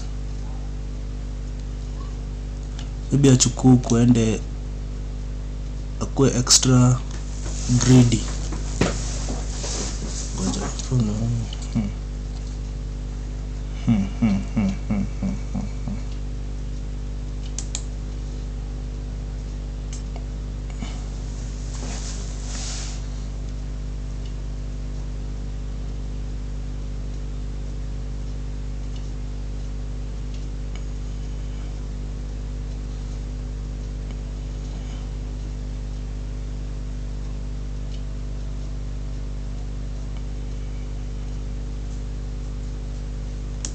kwanza maybe akuje hivi, nikuje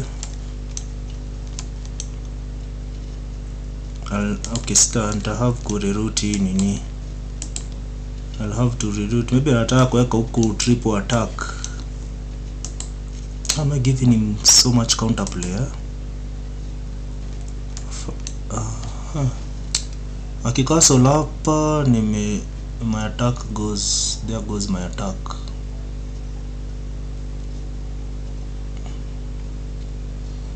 There goes my attack.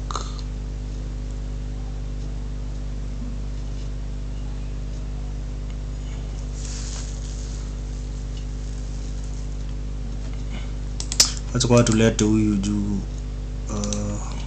hapa. There's a way tunaweza weka pressure.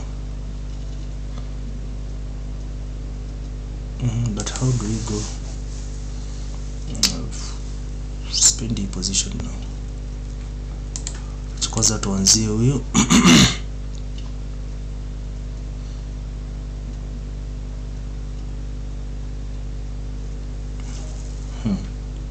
This battery bado, this rook anakuwa tied sana. Maybe I can move him next. Juu akitoka anazuia a lot of checks. Anazuia a lot of checks. Anazuia a lot of checks.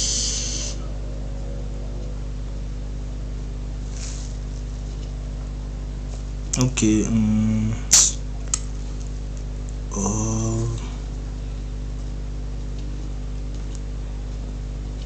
maybe tuanzie video akikuja hapa bado tuta okay, nataka kunipea exposed.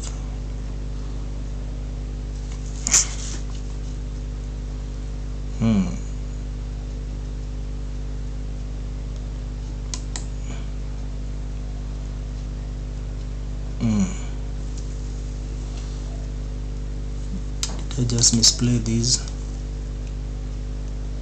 Did I just misplay these?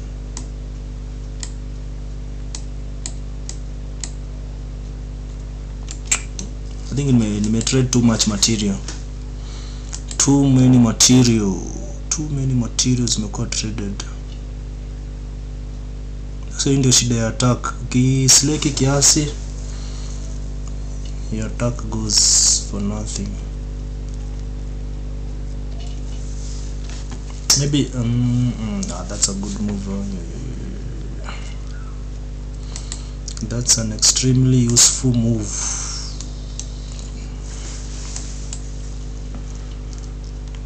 Akuja hapa.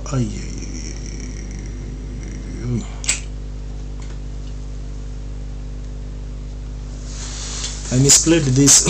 Maybe nita review nione shida nilienda wapi. Nashuku kulikuwa na good moves, ni mimi zimenipita. I must review nione where I misplayed this opening.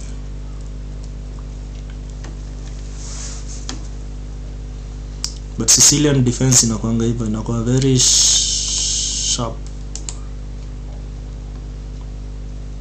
Nitacheza tu for some few moves, maybe akiblanda rook kama nini ama bishop.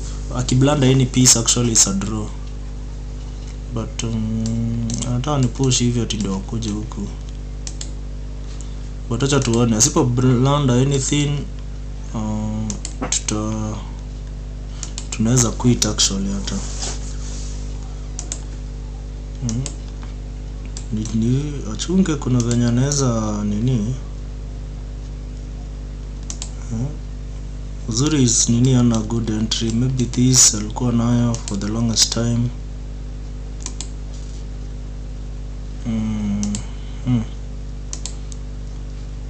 Bado ako na hiyo entry. Okay, now maybe we go like that. I think now it's time to resign. Amecheza vizuri. It's time to resign. Acha tuone, lazima nione where I went wrong.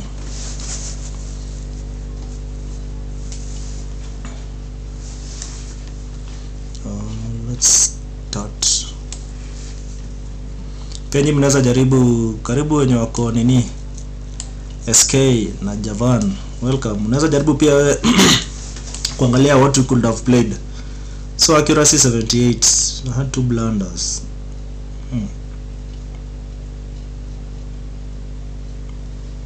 Okay. Kacheza Sicilian. So you misplay moves.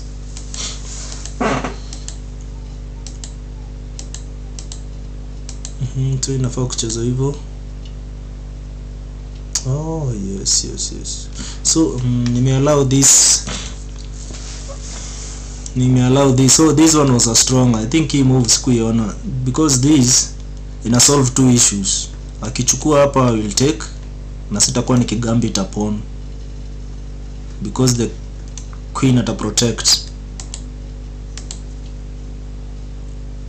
So again hapa nilicheza bishop takes. Maybe there's a stronger move.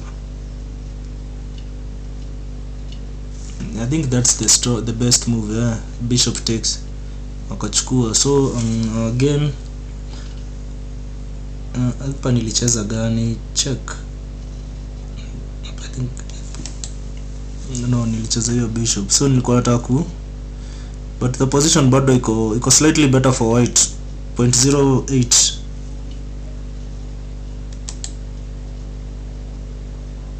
So hapa aka equalize, tukarudi 0-0. So mimi nilikuwa nadhani ati asipo castle king katikati nitapata a lot of tactics, but it's bad. Inasema anapatiwa +1.4. Unaona, the only that move. So hizi ndio inaccuracy unafaa because once ame nini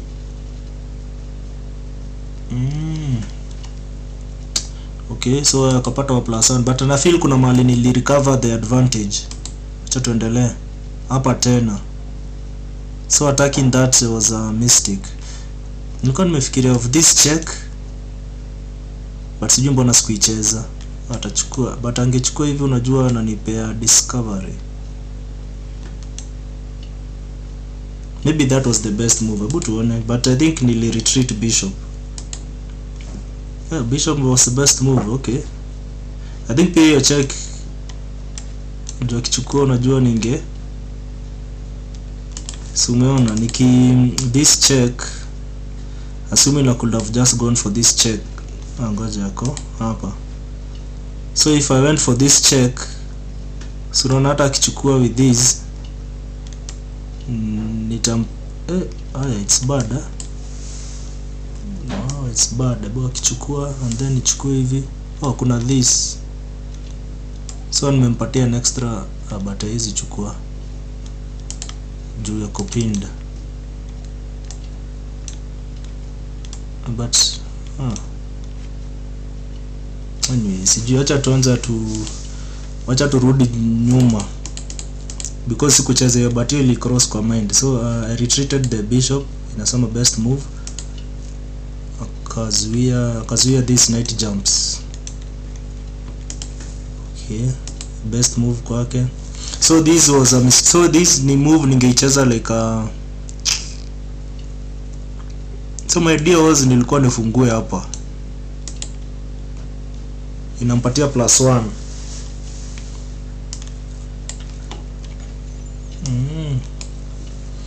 Oh, that's okay. So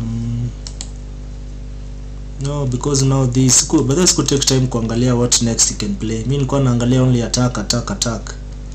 Nikazuia bado kuna some counter anaweza pata. Again hapa So best movie nasema tungecheza na gani? Bishop.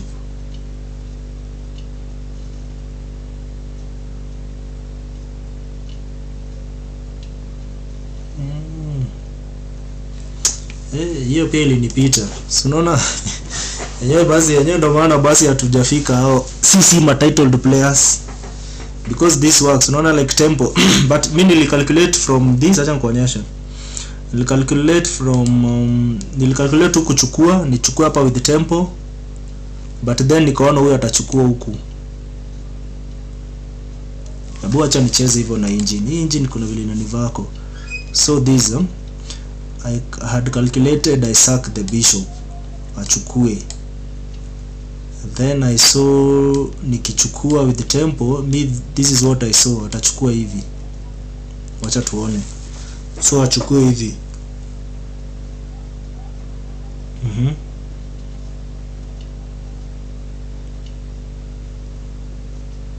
Naona bado kwa +4. So because watu wakicheza watacheza engine moves. Unajua engine moves unaweza kaa hapo ukianalyze ukisema you could have played like this, but of course ni human but engine inasema best move yake ati ni ku retreat. Sika unaona the combination, unaona the way engine ina suggest. Let me show you vile engine ina suggest so that ujue saa yote si lazima unatumia engine ina suggest uchukue hivyo. Kuna intermediary mimi sijaona intermediary It was a lack on my part. Siku calculate vile inafaa, but still even that outcome inakuja 1.0. That's interesting. Una activate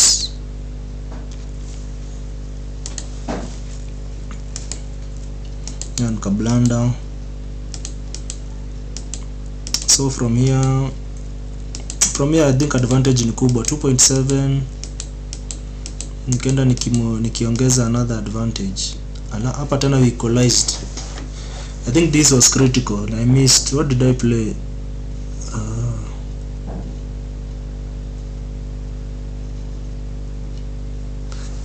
I think I should have played this, but sikucheza hiyo.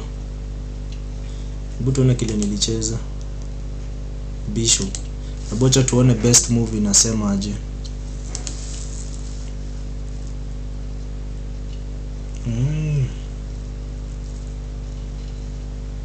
It was a sharp game. Tuseme linear to do hizo calculations because this is playable. Like okay, inakanika itakuwa drawn game. Like once we trade all the major pieces na these pawns. Sawa. Again I misplayed, so nikampea the advantage. Again hapa ikakuwa +5.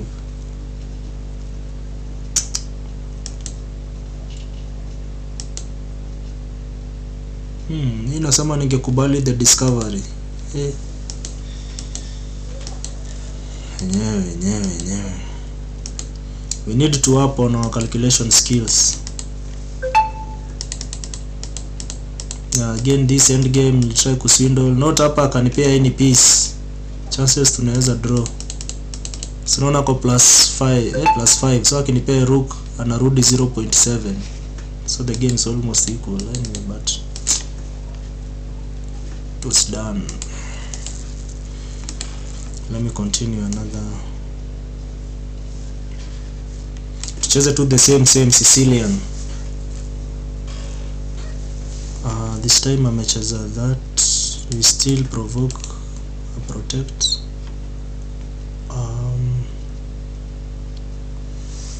Hizi vitu ndo sijasoma hapa mainline hapa, because jumping inakaa like piece inaenda kuwa trapped.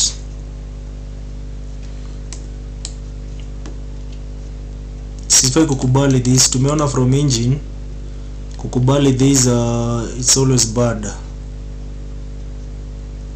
then tukipush hapo unaona already kuna zile machecks sana. So I don't know, maybe tuzuie this first.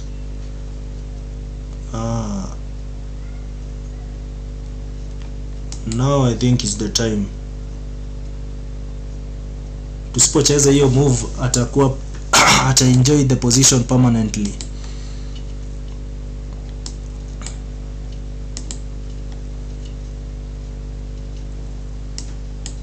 Turudi hapa, nataka ati nikikuja hivi ndio nichukue, but acha hata si tuondoe hiyo queen wake hapo. But we misplayed in the opening. Nice, amehang huko. Yes, for resign tutamtafutia some fancy checks. Anyway, imeisha haraka. Abu tureview tena kiasi tu tena. Ni vizuri kujua opening vizuri. So hapa we misplayed kiasi, tuone tuone hizo move orders. So this was a book move. Yeah, so una before, because I think this ina stop this. Anyway, it's nice to know. Now vile amepata hiyo, like once position yako ishakuwa messed up in the beginning, ku recover then hii itakuwa very dangerous. Kuacha pawn ikuwe this far much advanced. Again pia this was a mistake. Anyway, hizi na kuna vile watu zicheza automatic. I was afraid of this jump and this.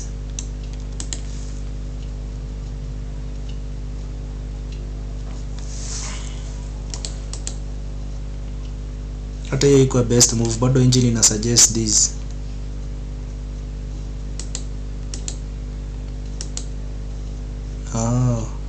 So hiyo attack yake like iko so direct, anataka kuattack huku a check.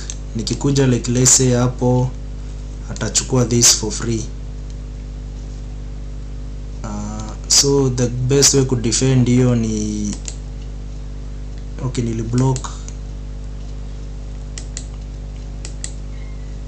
I misplayed the opening. Pia kuna inaccuracies like ako very far, anataka kuniattack haraka but coordination ya pieces hayuko. Anyway, acha tuendelee, acha tucheze tena Sicilian. Tunataka kujizoesha kucheza good chess. Tutapata Sicilian na huyu. Acha tucheze Sicilian as white hata, but haizi enda Sicilian. Okay, acha tuone. Maybe atacheza Sicilian. Nimekataa. Scotch.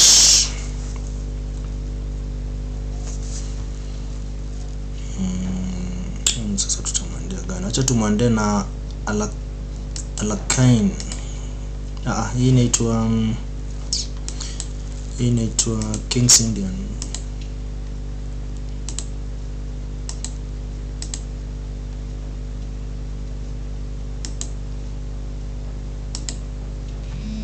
So tuchukue that center.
Yeah, so again una notice hanging akona this check.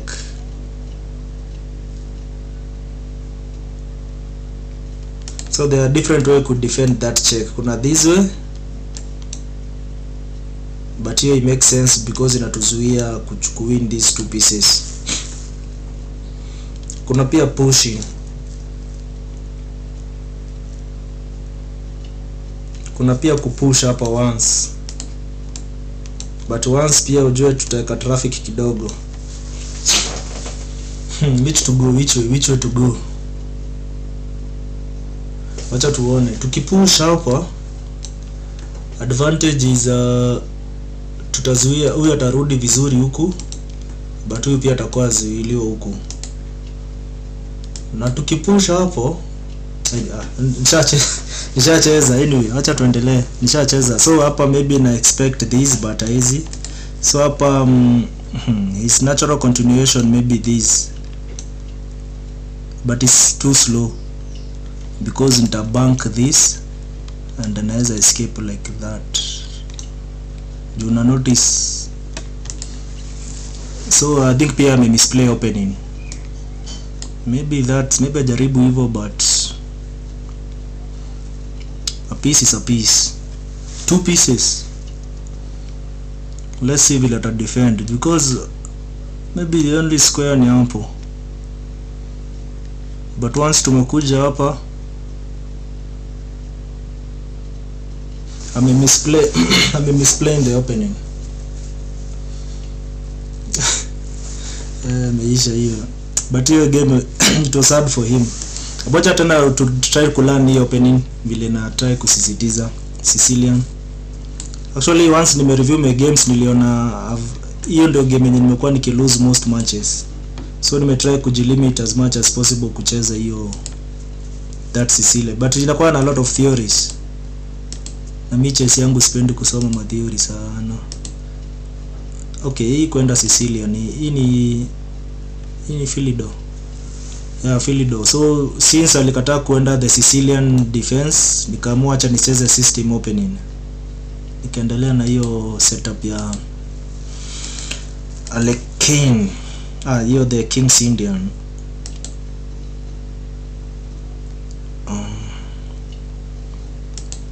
So a good rule of thumb, knight bishop every time inatoka hapa, angalia kama king queen yako anaweza ingia hapo. It's always handy, like kuna a lot of tactics itakusaidia, but singeweza juu nilikuwa nisha move the knight.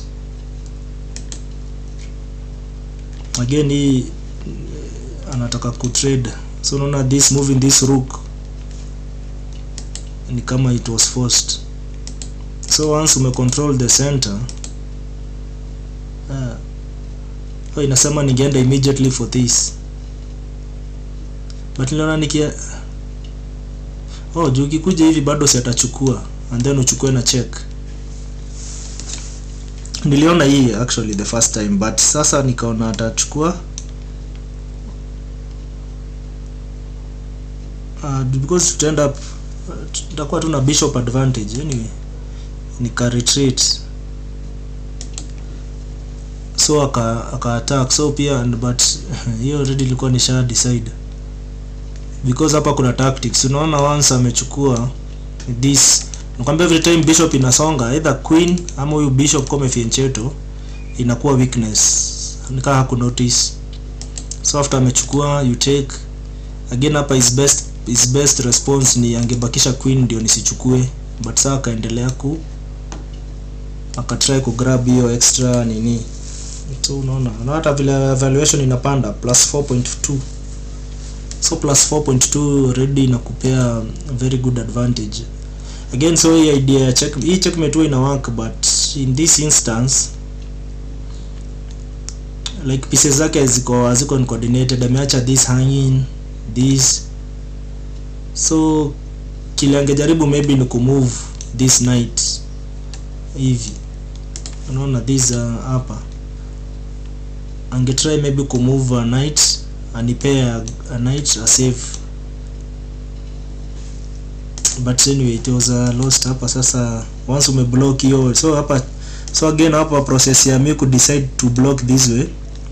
I looked at every possible way. Kuna this, but nili notice actually anaweza hata push huku, so hii check itaingia So hiyo hata nili eliminate. Hata unaona the nini ina kublock wewe kuwin this piece, so it's not an effective way of blocking. Another way of blocking kuna this, but hii pia nampea another counterplay, so hiyo pia una eliminate because now ukichukua na kucheckmate hivi. So hizi mbili nika eliminate. So pawn ndio ilikuwa most likely because this pia what might work, but sikuwa nataka ku trade queens. So this pawn push kuna two squares, either this ama this. So disadvantage hapa ni already huyu bishop wako kumdevelop ata una take away this square, so at the end of the day huyu pawn ata disrupt your development. So so hii nilikuwa naona disadvantage kidogo ni ku retreat, like bishop atakuwa blocked, but hii nililike because inakuja na tempo, so like ata need ku address hiyo issue. So hivyo tu ndio na so hapa again ikakuwa lost. So next game Pamrose, I think I learned the life there kidogo, tutaendelea baadaye.